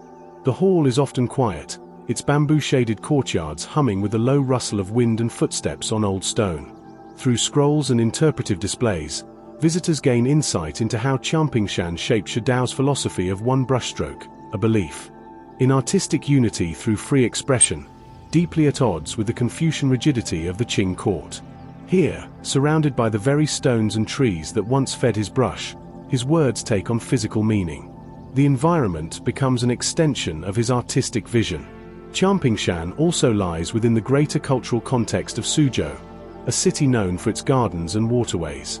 In many ways, the mountain mirrors the philosophy behind those gardens. Artfully arranged natural elements designed to stimulate the senses, reflect the seasons, and provoke philosophical reflection.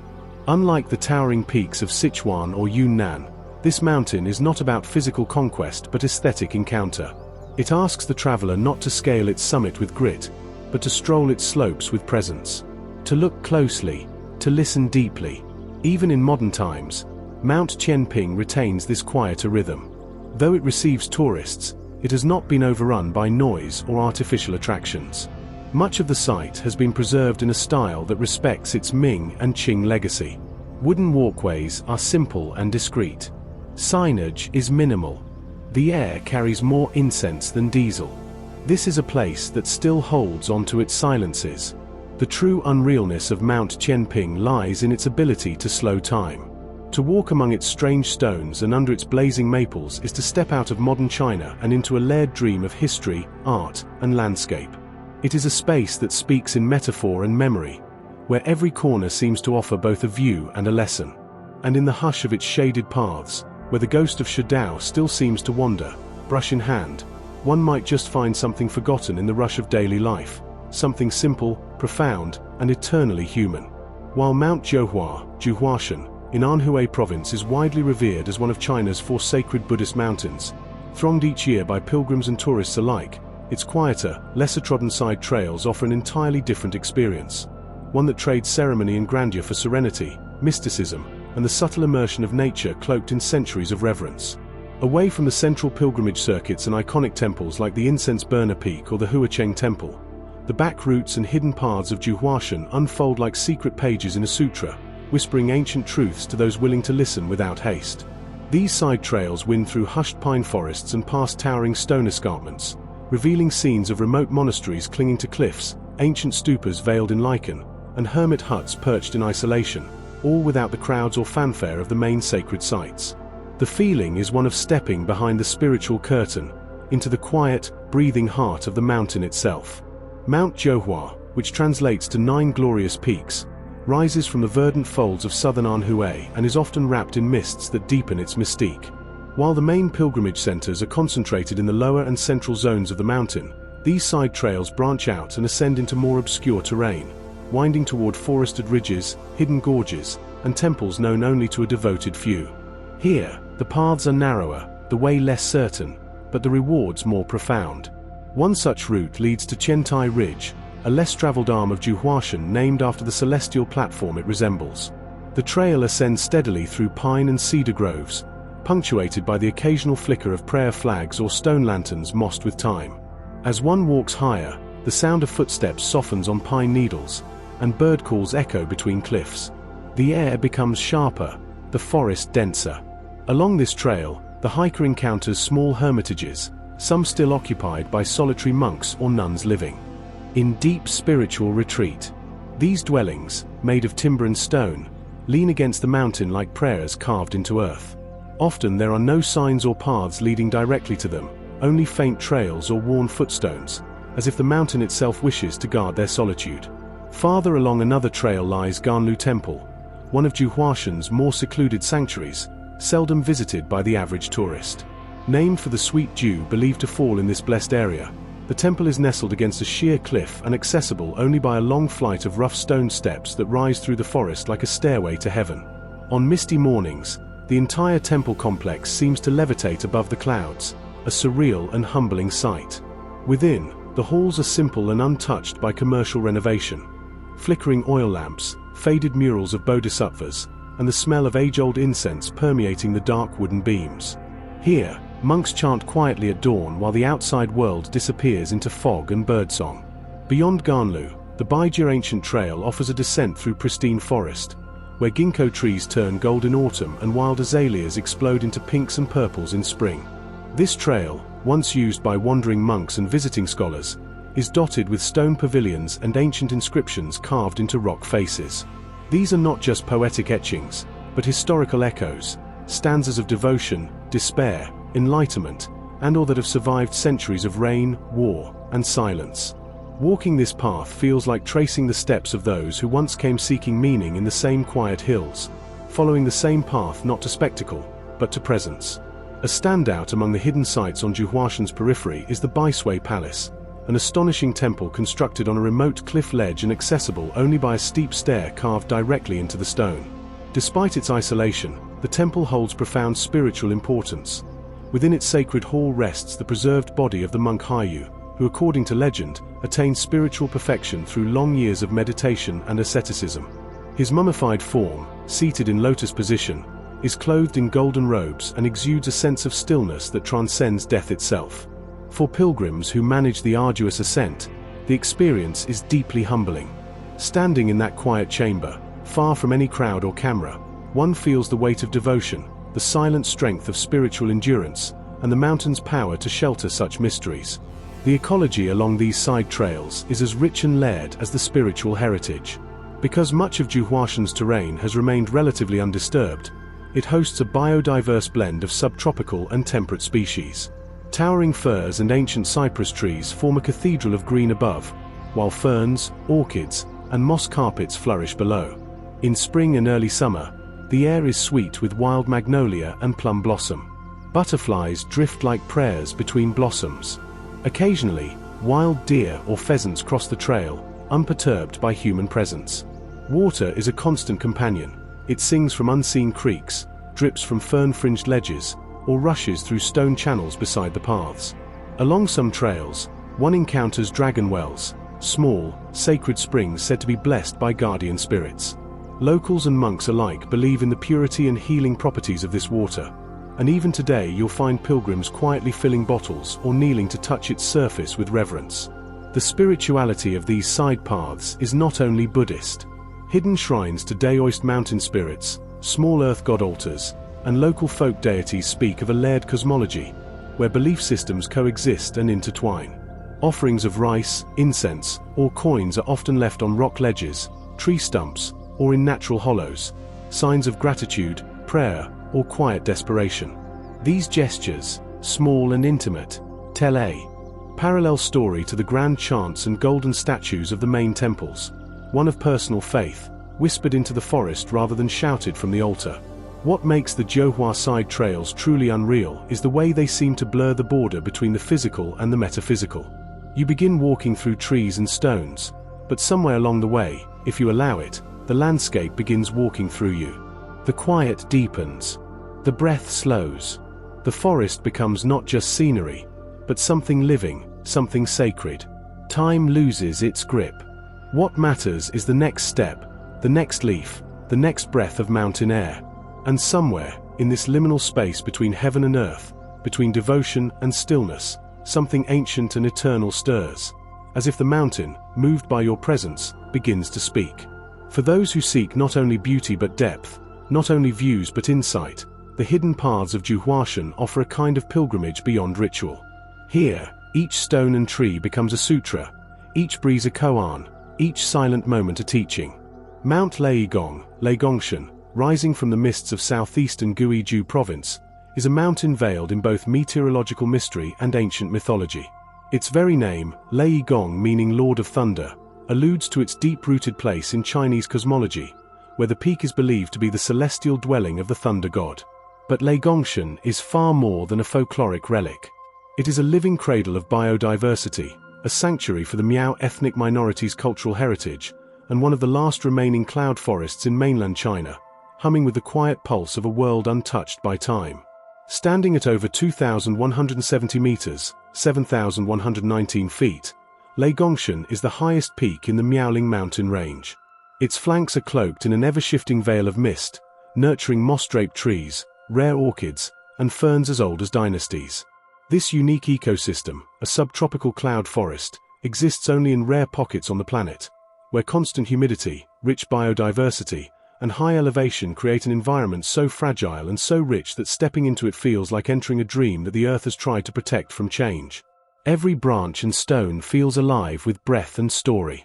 As the center of Miao ethnic culture, Leigongshan is not just a mountain but a spiritual axis.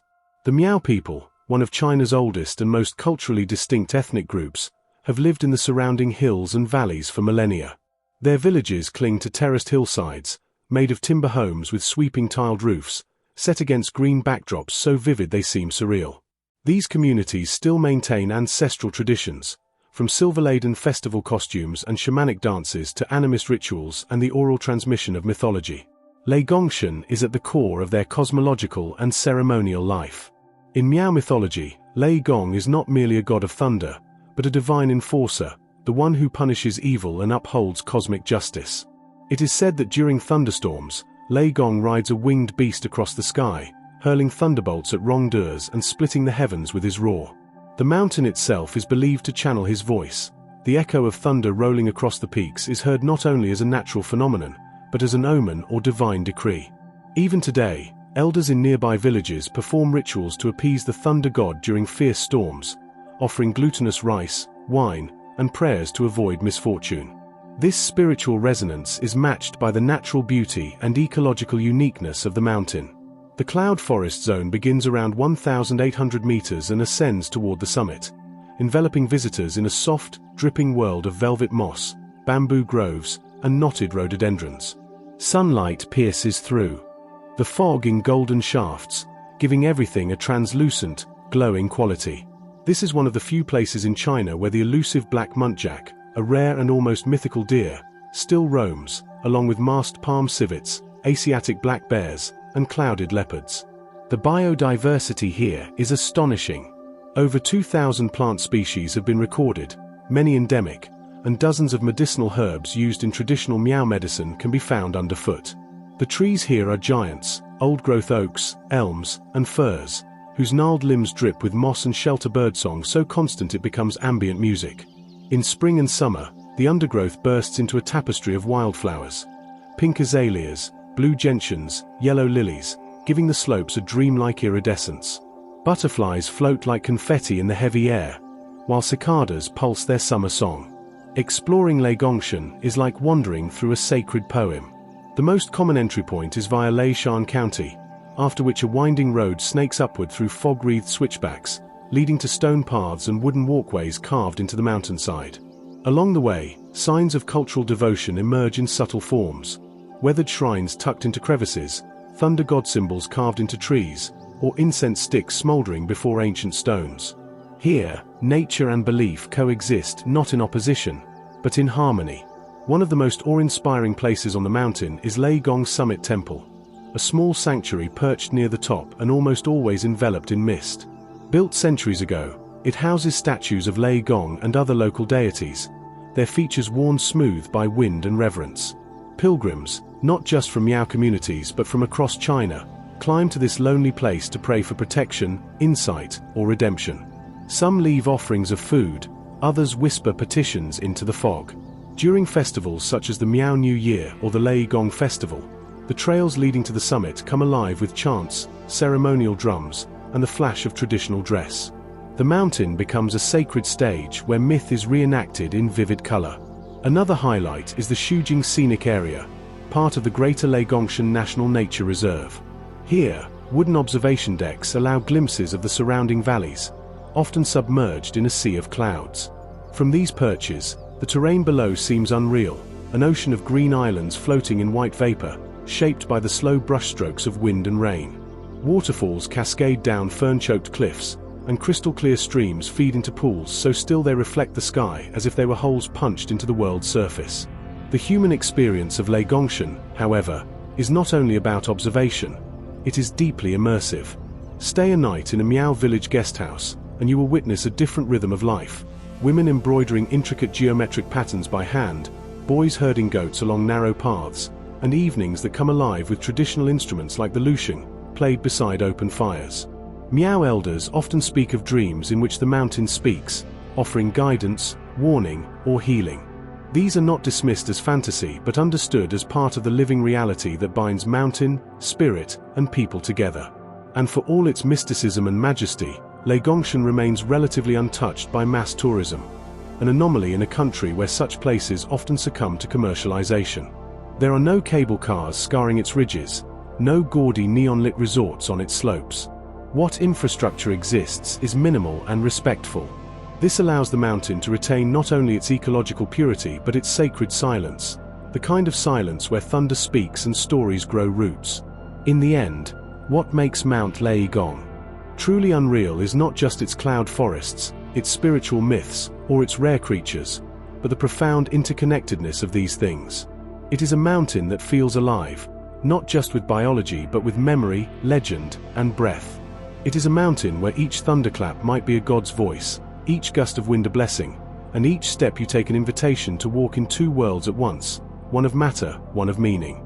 Mount Qiyun, or Baxianshan, literally Eight Immortals Mountain, rises with quiet grandeur from the northern stretches of Tianjin, a municipality more often associated with sprawling urban landscapes than soaring natural wonders. Yet here, nestled against the border of Hebei province, this mountain range emerges like a sanctuary carved from myth, where jagged granite ridges, whispering pines, and time-worn Buddhist relics converge in a tableau of serenity and spiritual gravity. The name itself, a direct reference to the legendary Eight Immortals, Ba Xian, of Taoist folklore, immediately sets the tone. This is not merely a geographical feature, but a sacred narrative etched into stone. Baxianshan is part of the larger Yangshan mountain system, but it holds its own identity through sheer visual drama and deep historical significance. Its peaks are steep, sharp-edged, and rise abruptly from the surrounding plains, forming a skyline of fractured spires and deep clefts. These natural formations have long inspired reverence, and over centuries, both Buddhist monks and Taoist hermits have made pilgrimages here to meditate among its remote caves and cliffs, believing the mountain's geography to be imbued with divine alignment, a place where heaven and earth intersect. What distinguishes Mount Qiyun from other scenic peaks is not merely its wild, vertical landscape, but the mythological aura it carries. According to local legend, the Eight Immortals, a group of celestial beings in Taoist mythology, each with unique powers and personalities, once gathered here to cultivate their spiritual practice. Some say they ascended to the heavens from these very cliffs. While the details vary by tale and tradition, the association has endured for centuries, with ancient texts, calligraphic plaques, and temple inscriptions reinforcing the mountain's mythic reputation. The physical experience of Baxianshan begins with a dramatic ascent. As visitors climb from the forested base to the higher elevations, the path becomes more rugged and the cliffs more imposing. Moss-slicked stairways wind through narrow stone corridors, and at times the trail is little more than a ledge clinging to sheer rock. Yet every pause in the climb offers something profound, a sudden glimpse of an eagle wheeling above the abyss, a lone pine twisted by wind into a sculptural arch, or the chime of a distant temple bell carried through the pines like a message from another world. Among the most iconic features is the Baxian platform, a natural flat outcrop near the summit from which the mountain takes its name. Here, stone carvings and steles pay homage to each of the 8 immortals: Zhongli Quan with his fan, Lu Dongbin with his sword, He Shenggu with her lotus, and so forth. Some of the stone etchings date back to the Ming dynasty, their characters softened by centuries of weather but still legible to those who know how to read the past. It is not difficult, standing in the mist with those ancient names around you, to feel that the line between myth and mountain has truly blurred. A short distance from the platform lies Xianren Dong, or the Immortals' Cave, a shallow grotto said to have sheltered monks and sages seeking enlightenment. Within, incense has blackened the walls over generations of quiet offerings. Carved deities peer down from niches, their faces serene, untouched by time. Local believers still visit to light candles and offer whispered prayers, not for material wealth, but for clarity, balance, and the strength to walk life's narrow ledges without falling. But Baxianshan is not only a Taoist haven. It also hosts a number of Buddhist relics and temples, evidence of the mountain's syncretic spiritual role. The Baoxian Temple, perched mid-mountain, is one such jewel. Built more than 1,000 years ago, its courtyards are shaded by ancient ginkgo trees whose leaves turn the grounds to gold in autumn. Monks live and chant here, tending to their austere routines amid the mountain's isolating quiet. Inside, statues of bodhisattvas are flanked by red prayer ribbons and flickering candles, echoing with the murmur of mantras and the scent of sandalwood. It is said that some of the region's oldest Buddhist scriptures were hidden here during times of war and rediscovered centuries later, still preserved in sealed stone containers. As one ventures beyond the main paths, the landscape becomes increasingly primeval. The Jiulong Gorge, Nine Dragon Gorge, cuts through the western flank of the mountain range with a series of waterfalls and secluded pools, hemmed in by towering cliffs. This area, less trafficked by tourists, is a paradise for those who seek solitude. The forests here are dense with pine, maple, and wild peach trees, and in spring, clouds of cherry blossoms cling to the ridges like delicate fire. Streams sparkle over beds of quartz and granite, carving sinuous lines through the land as they've done for millennia. In the wetter seasons, low clouds wrap Baxianshan in an ethereal cocoon. Peaks vanish and reappear in the shifting white, giving the sense of walking through a floating world, a landscape more ink painting than geology. This transience is part of the mountain's spiritual allure. Just as the 8 immortals transcended the bounds of the material world, so too does Baxianshan seem to elude definition, existing not in one dimension, but many. Flora and fauna here are robust, thanks to relatively well-preserved ecosystems. Wild boar, foxes, and occasional leopard cats stalk the lower forests, while golden pheasants flash through the canopy like living lanterns. Medicinal herbs grow in hidden pockets, harvested sparingly by local foragers who follow generations-old practices. Even the stones of the mountain, iron-rich, moss-covered, and weathered into strange forms, seem charged with meaning, often bearing natural shapes reminiscent of dragons, turtles, and cranes. From a cultural perspective, Baxianshan represents a unique fusion of Taoist metaphysics and Buddhist introspection, a mountain where immortality is not just a metaphor but a lifelong pursuit. And perhaps more importantly, it remains a relatively undiscovered gem. While it receives local visitors and pilgrims, it has not been overrun by large-scale tourism. There are no escalators, cable cars, or souvenir bazaars to erode its atmosphere. What awaits instead is quietude, timelessness, and a feeling that you've stepped into a sacred realm watched over by spirits who do not wish to be disturbed. The legacy of the 8 immortals, symbols of transcendence, humor, rebellion, and divine balance, lingers in every breeze that crosses these ridges. And for those who climb high enough, breathe deeply enough, and listen carefully enough, there is always the faint suggestion that they, too, might leave the world behind for something greater. For just as the immortals walk this path before vanishing into the clouds, so too does Baxianshan offer every visitor a moment, however brief, of absolute, unshakable wonder. Mount Helan, known as Helanshan, rises like a weathered sentinel on the western edge of China's Ningxia-Hui Autonomous Region, forming a natural boundary between the arid Ordos Desert and the fertile plains of the Yellow River. Long and rugged, the Helan Range stretches over 200 kilometers from north to south, its serrated ridges cutting sharply into the wide sky of northern China. Here, in one of the most ecologically and culturally unique mountain zones in the country, ancient rock carvings, desert winds, nomadic history, and a stark, haunting beauty converge to create a place that feels less like a tourist destination and more like a living museum of the Earth's memory. At first glance, Mount Helan may seem like an austere, even forbidding place. Its slopes are dry, brown, and craggy, shaped by the unforgiving push and pull of geological forces. In fact, the mountain's sheer eastern face rises abruptly from the Ningxia Plain, making the range a dramatic wall that looms over the city of Yinchuan like a protective barrier. But beneath this raw exterior lies a world rich with unexpected detail and stories. One of the most compelling features of Helanshan is its petroglyphs, which are among the most significant and extensive collections of rock art in East Asia. Scattered across more than 20 canyons along the mountain's face, including Helanku, Jenbeibu, and Shuadonggu, these carvings date back as far as 10,000 years, some even predating the earliest Chinese dynasties. They depict a wide array of scenes: wild animals like deer, camels, and ibexes, hunting parties with bows and spears, ritual dances and tribal masks, and stylized human figures etched with profound, symbolic gestures. What makes these petroglyphs truly remarkable is not just their age, but their preservation. The dry desert climate, coupled with the relative inaccessibility of many of the sites, has allowed thousands of images to survive in near-pristine condition. Archaeologists have painstakingly catalogued over 20,000 individual carvings, though it's widely believed many more remain hidden in secluded crevices and side canyons. These ancient markings speak of a once thriving human presence, nomadic peoples who roamed the border between the Lurs Plateau and the desert steppe, leaving behind stories in stone that still resist full translation. Helanshan's role as a cultural boundary is mirrored by its physical landscape.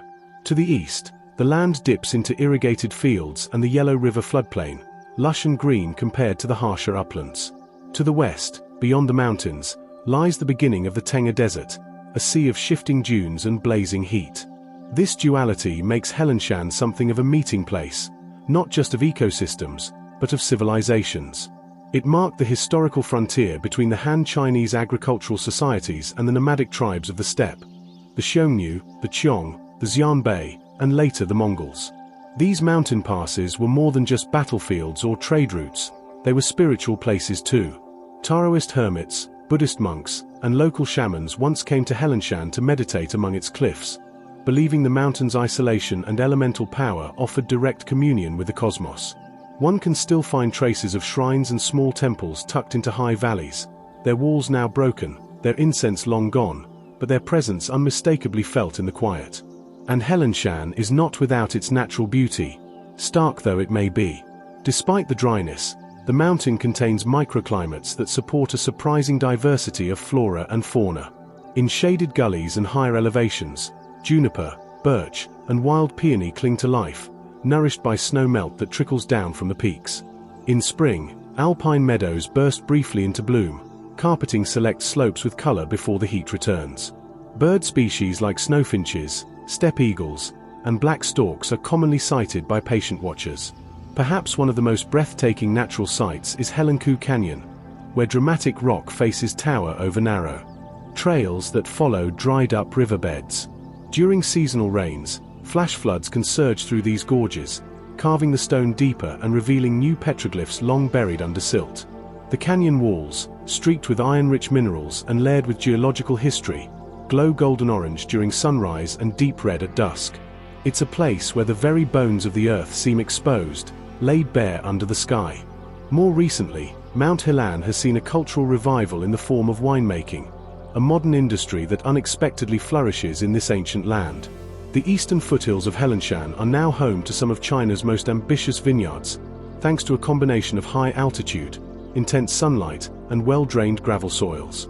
Here, grapes like Cabernet Sauvignon and Marzilan are cultivated under the gaze of petroglyph-covered cliffs, and local vintners have begun to garner international attention. The result is a strange but poetic juxtaposition. Sleek, glass-walled wineries rise in the shadow of prehistoric art, and ancient mountains give way to orderly rows of vines, an evolution of land use that still pays homage to the past. Helinshan's isolation has preserved its mystique. Unlike other famous mountain ranges in China, it remains largely untamed by modern tourism infrastructure. There are no crowded cable cars, no paved summit trails, no selfie stick mobs. To truly explore Helinshan is to hike, to sweat, to climb, and to listen. One must be willing to lose phone signal, to face dry wind and dust, to wake before dawn and ascend in silence. But the rewards are immense. There are moments, high on a ridge, where the land rolls out endlessly in shades of sand and stone, and the only sound is the breath of the earth and your own heartbeat. In such moments, the carvings below begin to make sense, not as ancient mysteries, but as a timeless human need to leave something behind, to mark that we were here. Mount Qiyun may not shimmer with the greenery of the south or the grandeur of Tibetan ranges, but its stark, sculpted dignity commands attention. It stands as a testament to both nature's endurance and humanity's echo. Those who walk its trails and trace the ancient symbols on its cliffs find themselves walking beside ghosts, not in fear, but in reverence. For Helinshan is not only a mountain of stone and silence, but a living monument to memory itself. Mount Damao, or Damao, rises subtly but commandingly within the lush confines of northern Guangdong, serving as both a climatic threshold and a spiritual backdrop in a province better known for bustling coastal cities than highland wilderness. At 1,705 meters above sea level, it is one of the tallest peaks in Guangdong, a rare mountain that emerges not in dramatic spikes or snowy ridges, but through wide, forest-draped slopes, cool summit meadows, and a distinctive highland atmosphere that feels completely separate from the tropical lowlands below. Damao is part of the Nanling Mountains, a critical geographic corridor that separates southern China's warm subtropics from the temperate zones further north. Within this spine-like range that links Guangdong, Qiyun, and Guangxi, Mount Damao stands out for its rich biodiversity, its mist-shrouded slopes, and its understated sense of wild grandeur. It is not a mountain of sharp drama, but one of deep quiet, the kind of place where the wind combs through pine needles, clouds drift lazily over grassy ridges, and ancient footpaths wind patiently upward through a mosaic of natural life. Much of Mount Damao is covered in dense evergreen broadleaf forest, giving way to conifer groves and finally to alpine meadows near the summit. This vertical layering creates a diversity of habitats that have long sheltered an array of rare and endemic species. Botanists prize the mountain for its collection of medicinal plants, orchids, and subtropical ferns, many of which are threatened elsewhere. The lower slopes are carpeted in wild rhododendrons, which bloom explosively in late spring, painting the hillsides in shades of magenta and ivory. Animal life, too, flourishes here in quiet numbers. Civets, macaques, clouded leopards, and serows still roam the deeper forests, while rare birds like the silver pheasant and crested goshawk can be spotted by early morning trekkers or those willing to sit still at the forest's edge. The mountain's relative remoteness and low human population density have preserved these habitats in ways that few places in densely developed Guangdong can claim. It's a hidden enclave of wilderness, tucked just far enough from the coastal sprawl to remain untamed. The trail to the summit of Mount Damao is long, and though not technical, it requires stamina and respect. The climb begins in subtropical valleys, where the air is humid and thick with the scent of camphor and wet earth. As one ascends, the jungle slowly transitions into cooler montane forest, and the path begins to open up, the dense canopy thinning to reveal a network of stone steps and winding ridgelines.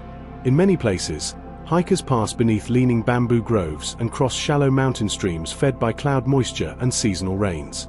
Perhaps the most magical part of Mount Damao is its summit zone, a rolling, open meadow flanked by dwarf pines, moss-covered rocks, and sweeping views in all directions. Unlike the craggy pinnacles of the Himalayas or the harsh cliffs of northern ranges, Damao's summit is gentle, almost pastoral, a wide space where the wind runs free and the grasses move in waves like the sea. Here, in these high-altitude grasslands, one feels the great vertical breath of the earth, rising from the subtropical valleys below into the cool sky above. At dawn, the summit becomes an amphitheater for the sun. Golden light pours over the ridges, casting long shadows and igniting the mist that hangs between the folds of the mountains. The rolling terrain glows in warm hues, and for a few moments, it is difficult to believe one is still in southern China. The tropical cityscapes of Guangzhou, Shenzhen, and Dongguan seem like distant dreams from this high sanctuary. Despite its natural beauty, Mount Damao is still largely undeveloped for tourism, a gift and a challenge. There are no cable cars, and only a few basic facilities exist near the trailheads. Those who come here often do so not as casual sightseers, but as pilgrims of nature, students of silence, or hikers seeking escape from the urban velocity of modern life. Small villages like Shimentai and Longtan, which sit at the mountain's foot, offer simple lodging and local food, often prepared by Hakka families whose roots in these hills go back centuries. The Hakka people, one of China's most resilient ethnic Han subgroups, have long lived in the foothills of Damaotian. Their presence adds a deep cultural layer to the mountain.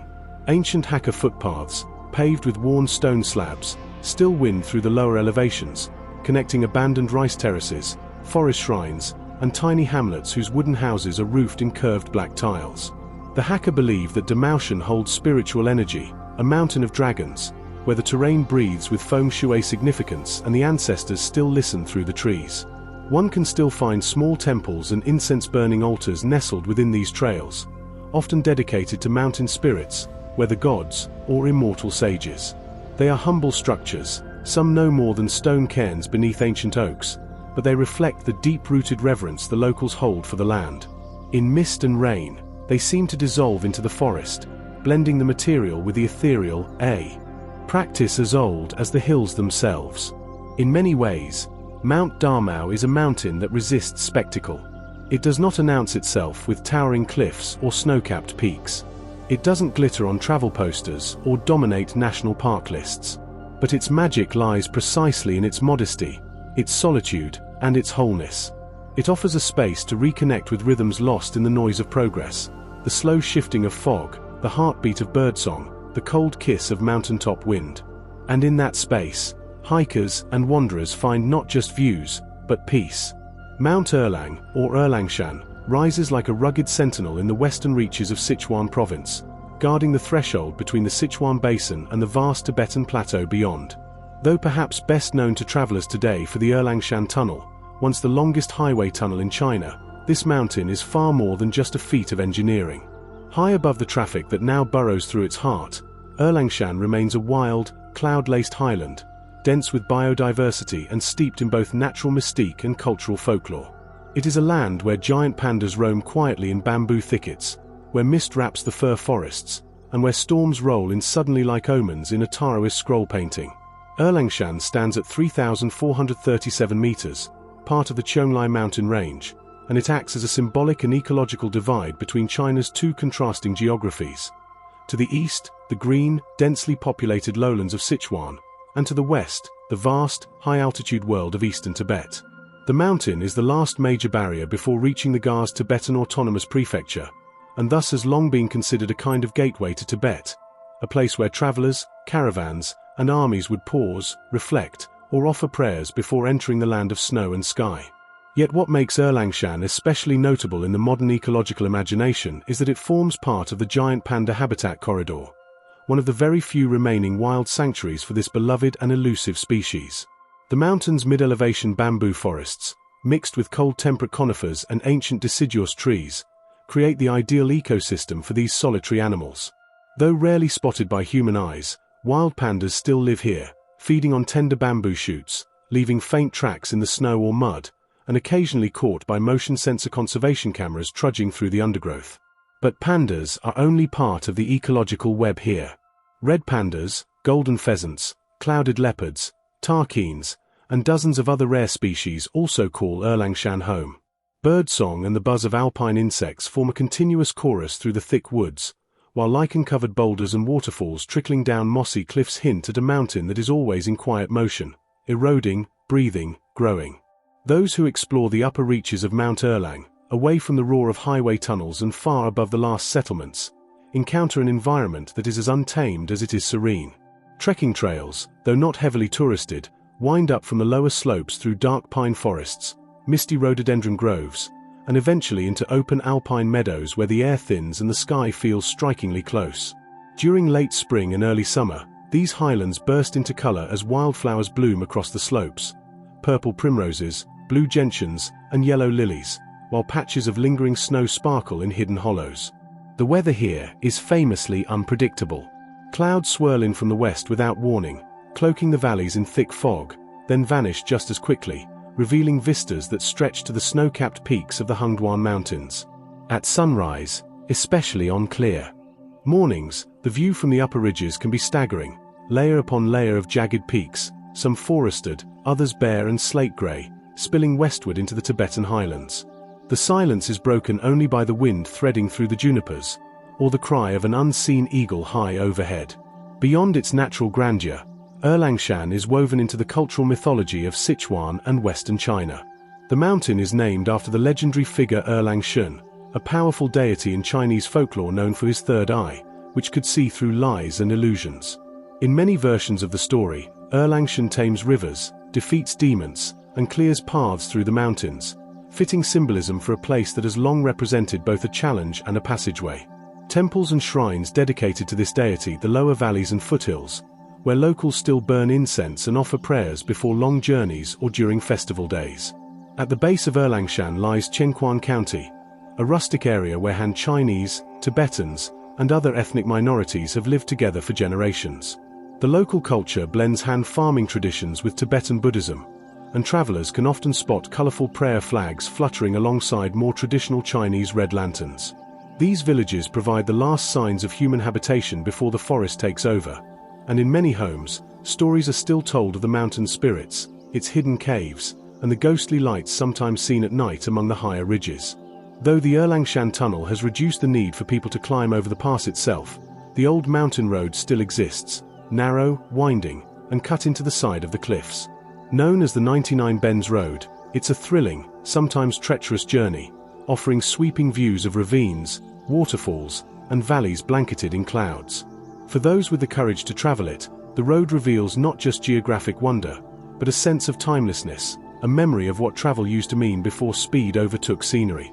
Efforts to protect the ecology of Mount Erlang have grown in recent years, as conservationists recognize its critical role in panda migration and broader biodiversity. Parts of the mountain fall under the Sichuan Giant Panda Sanctuary, a UNESCO World Heritage Site encompassing multiple reserves. Scientific monitoring stations, ranger outposts, and rewilding initiatives are gradually improving the mountain's protection status, ensuring that its slopes remain not just beautiful, but biologically vital. In the end, Mount Erlang is not just a geographical feature. It is a meeting point of worlds, east and west, lowland and plateau, human and wild. It carries the weight of myth and the urgency of conservation. It is the kind of place that humbles with silence, startles with its weather, and offers the rare privilege of seeing a panda's habitat not as a zoo enclosure, but as a living, breathing mountain kingdom. It is one of China's truly unreal places, a land of fog, fur, and folklore. Mount Wuji, or Wuzhishan, literally Five-Finger Mountain, rises like a crown in the heart of Hainan Island, a place where tropical rainforest, mythology, and untamed wilderness converge. Towering at 1,840 meters, 6,037 feet, it is not only the highest mountain on Hainan but also its most iconic. Its 5 dramatic peaks, resembling the outstretched fingers of a giant hand, dominate the central skyline and have captivated locals, poets, and travelers for centuries. These spires stand tall against the humid sky, framed by drifting mists and the dense green tapestry of tropical jungle that surrounds them. Geographically, Mount Wuji sits in south-central Hainan, far from the tourist resorts of the coastline. Here, the landscape transforms from coconut-lined beaches and palm-covered lowlands into an emerald chaos of steep ridges, cascading rivers, and ancient rainforest canopies. The mountain is not just a single peak but a mountain massif, and its distinctive 5-pronged silhouette is visible for miles in every direction. Each finger is a serrated ridge, jagged and vertical, with the central peak being the tallest. From some angles, the formation resembles the hand of a sleeping titan reaching skyward through the clouds. But Wuzhishan is more than a natural wonder. It is also a cultural and spiritual heartland, especially for the Li and Miao ethnic minorities who have lived on Hainan for thousands of years. To the Li people, Mount Wuji is sacred. According to local legend, the 5 peaks represent the fingers of a celestial warrior or a benevolent spirit, depending on the tale, who protects the people and the land. Some stories tell of 5 warriors who became mountains in death, immortalized as guardians over the forest. Others say the mountain was once a powerful dragon's claw, petrified in place by a thunderbolt sent by the gods. These myths lend the landscape an aura of reverence, mystery, and ancient presence. Climbing Wuzhishan is not for the faint of heart. While most tourists visit the base areas and nature reserves, serious trekkers and mountaineers sometimes attempt to ascend the main peaks, though the terrain is steep, slippery, and thick with undergrowth. There are few formal trails, and the jungle reclaims anything that humans neglect. Leeches, biting insects, sudden tropical downpours, and sheer cliffs make it a test of endurance and will. But for those who brave the ascent, the view from near the top, when clouds part, is otherworldly. The tropical rainforest stretches like an unbroken carpet in all directions, with winding rivers and distant ridgelines rising and falling like waves.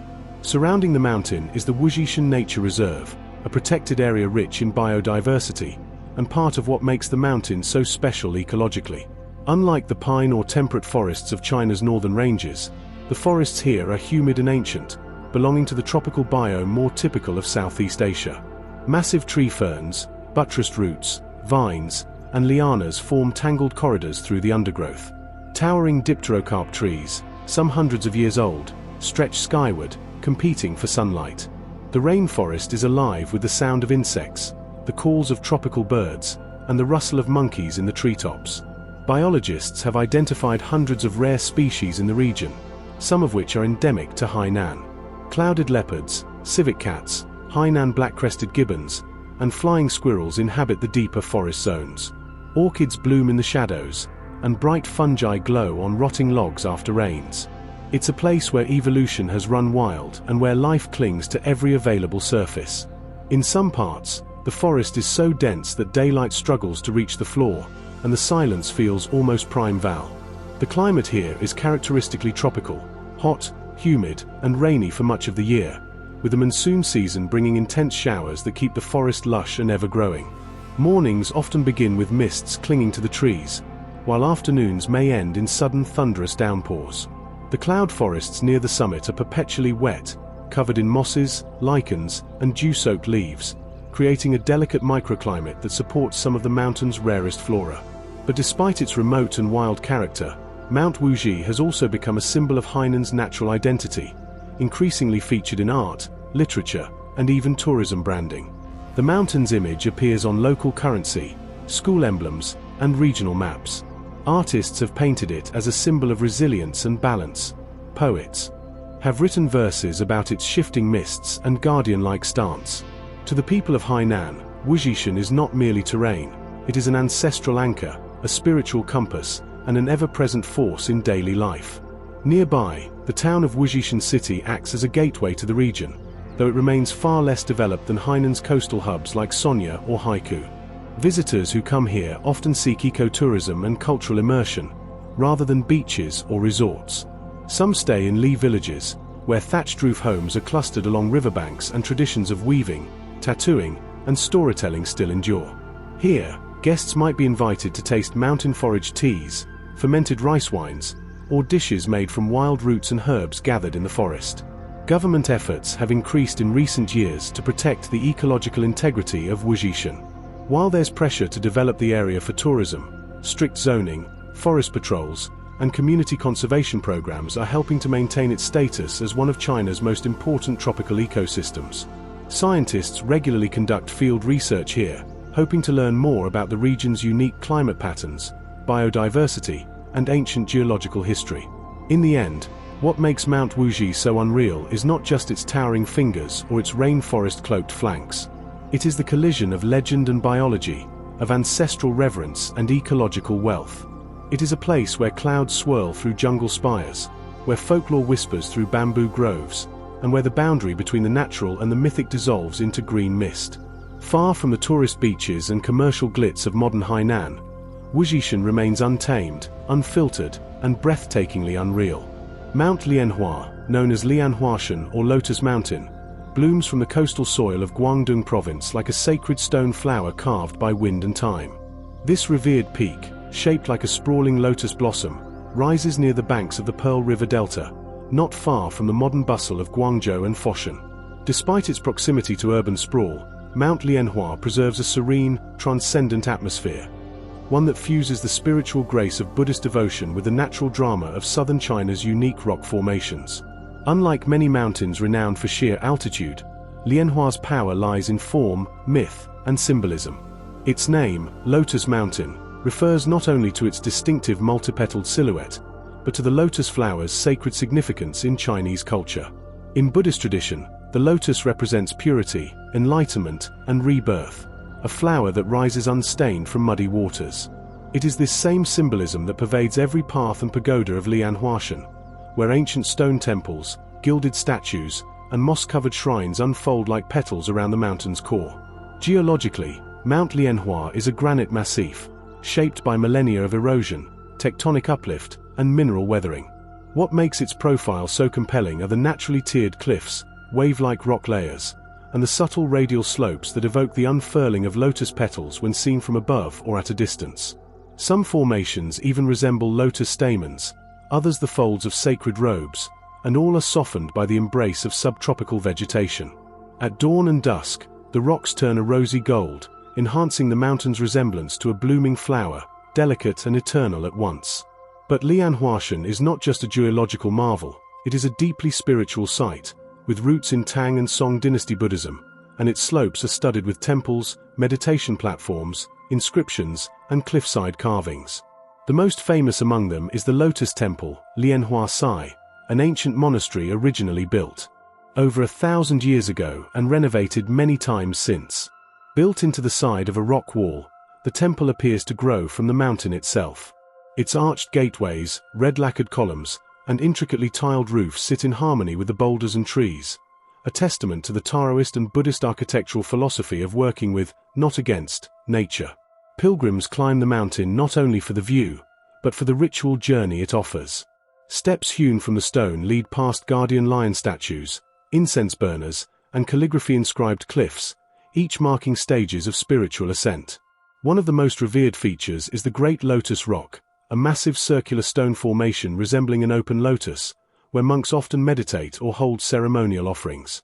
Locals believe that walking clockwise around the stone clears karmic burdens, while those who sit upon it in stillness may receive visions or guidance in dreams.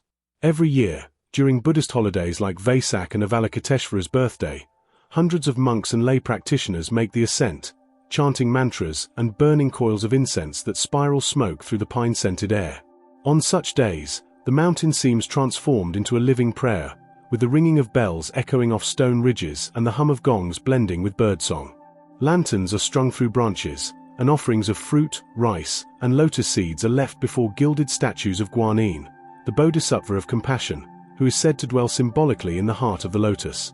Beyond the sacred zones, Lianhuashan's natural beauty captivates in quieter ways. Its slopes are home to camphor trees, fragrant magnolias, and clusters of wild orchids that grow in the shade of the cliffs. Trails meander past bamboo groves, stone bridges, and cascading springs that flow like threads of silk over mossy rock. In spring, the mountain is dusted with pink and white blossoms, while summer fills the air with the buzzing of cicadas and the scent of flowering vines. The light filters through leaves in dappled patterns, and breezes stir the prayer flags tied to tree branches by passing devotees. One of the most stunning features of the mountain is the cliff carving of the 1,000 Buddhas, where hundreds of small Buddhas have been intricately chiseled into the rock face. Their expressions range from serene to playful, and the detail is astonishing: robes with curling hems, fingers in precise mudras, eyes half closed in eternal meditation. Nearby, caves carved by both nature and ancient monks contain seated Buddha statues, sometimes hidden by vines or cloaked in lichen. These grottos exude silence, and some still carry the scent of sandalwood from offerings made long ago. From the summit pavilions, the view is transcendent. To the east lies the Pearl River estuary, glinting silver beneath the sun. To the south, the urban sprawl of Guangzhou, hazy and distant like another realm entirely. And to the west and north, a sweep of gentle hills, rice fields, and scattered temples that fade into horizon. In moments of clarity, visitors say the view appears like a giant mandala, each landscape element falling into place as part of a cosmic whole. On misty mornings, however, the mountain floats in clouds, like the lotus above the mud, a place apart from the world. Despite being a spiritual sanctuary, Mount Animaqing has not escaped modern development pressures. Tourism has grown in recent decades, and while infrastructure has improved, with cable cars, stairways, and viewing platforms, there is a growing emphasis on sustainable tourism and heritage conservation. Cultural officials and monastic communities work together to ensure that the sacredness of the site is not compromised, and that visitors are educated about both the ecological and spiritual significance of the mountain. It's not uncommon to see signs encouraging silence, reverence, and responsible behavior. What makes Mount Animaqing truly unreal is its ability to fuse the visible and invisible, rock and spirit, flower and flame, silence and song. It is a mountain where myth takes physical form, where religion is etched in stone, and where the natural world becomes a vessel for cosmic truth. In the folds of its cliffs and petals of its peaks lies a reminder of how nature and humanity, when in harmony, can create something timeless, sacred, and sublimely unreal. Mount Animaqing, also known by its Tibetan name Animaqing, is more than just a towering peak in Qinghai province. It is a sacred sentinel of Tibetan spirituality, a geographic cradle of myth and water, and one of the most awe-inspiring alpine landscapes on the vast northeastern edge of the Tibetan plateau. Rising to an elevation of over 6,282 meters, 20,610 feet, Animaqing dominates the Macon County of Golog Tibetan Autonomous Prefecture, where its snow-crowned summit looms above windswept valleys and glacial rivers. But Animaqing is not merely a mountain, it is a deity in stone, revered in Tibetan Bon and Buddhist cosmology as the home of Machen Pomra, a powerful mountain god who watches over the land, judges the souls of men, and brings both wrath and protection. Among the Amdo Tibetans, this peak is one of the four great sacred mountains of Tibetan Buddhism, on par with Kailash in the west, and it has drawn pilgrims, poets, and explorers alike for centuries. Its slopes, perpetually shrouded in snowfields, ice tongues, and storm-born mists, are sculpted by glacier and alpine winds into a jagged, fearsome majesty. From a distance, the mountain resembles a mythic beast, its ridges like the folded wings of a celestial creature at rest. The sunlight here reflects off blue-white glacier, and in the thin air, even sound feels suspended, as if the mountain breathes in silence. Geographically, Animaqing lies within the Kunlun mountain range system, where it serves as a vital hydrological node. The Yellow River, or Huang He, has one of its main headwaters in the meltwater that flows from the mountain's flanks. These waters trickle into the Ingering and Gairing lakes, vast high-altitude mirror pools that gather glacial runoff before sending it down the valleys as the Yellow River, the cradle of Chinese civilization. In this sense, Animaqing is both a spiritual and physical source of life, nurturing both the body and soul of China's heartlands. The surrounding region is a high-altitude tundra, composed of permafrost plains, short alpine grasses, glacial moraines, and wetlands dotted with yaks, blue sheep, and wild marmots. Nomadic Tibetan herders still roam these valleys, living in black yak hair tents, tending to flocks, and conducting rituals to appease the mountain spirits. Their presence, both humble and eternal, weaves a deep cultural fabric into the land, one that survives despite extreme isolation and brutal winters. At the core of Animaqing's cultural gravity is the pilgrimage circuit, or Kora, that encircles the mountain. Though it is long and arduous, taking over a week to complete on foot, pilgrims from across Tibet and Qinghai come here in search of merit, healing, and enlightenment. They walk clockwise, sometimes prostrating every few steps, their hands calloused and foreheads raw from devotion. The route passes over 5,000 meters, and along the way are many stones, chortens, prayer flags, and offerings tucked into rocky crevices. Each flutter of a flag or murmured prayer becomes a thread in the vast spiritual tapestry Animaqing commands. The mythology surrounding Animaqing is rich and formidable. The mountain god Machen Pomra is depicted as a white horse-riding warrior, wielding a golden sword, his body formed from cloud and wind, his breath the snowstorms that sweep down the cliffs.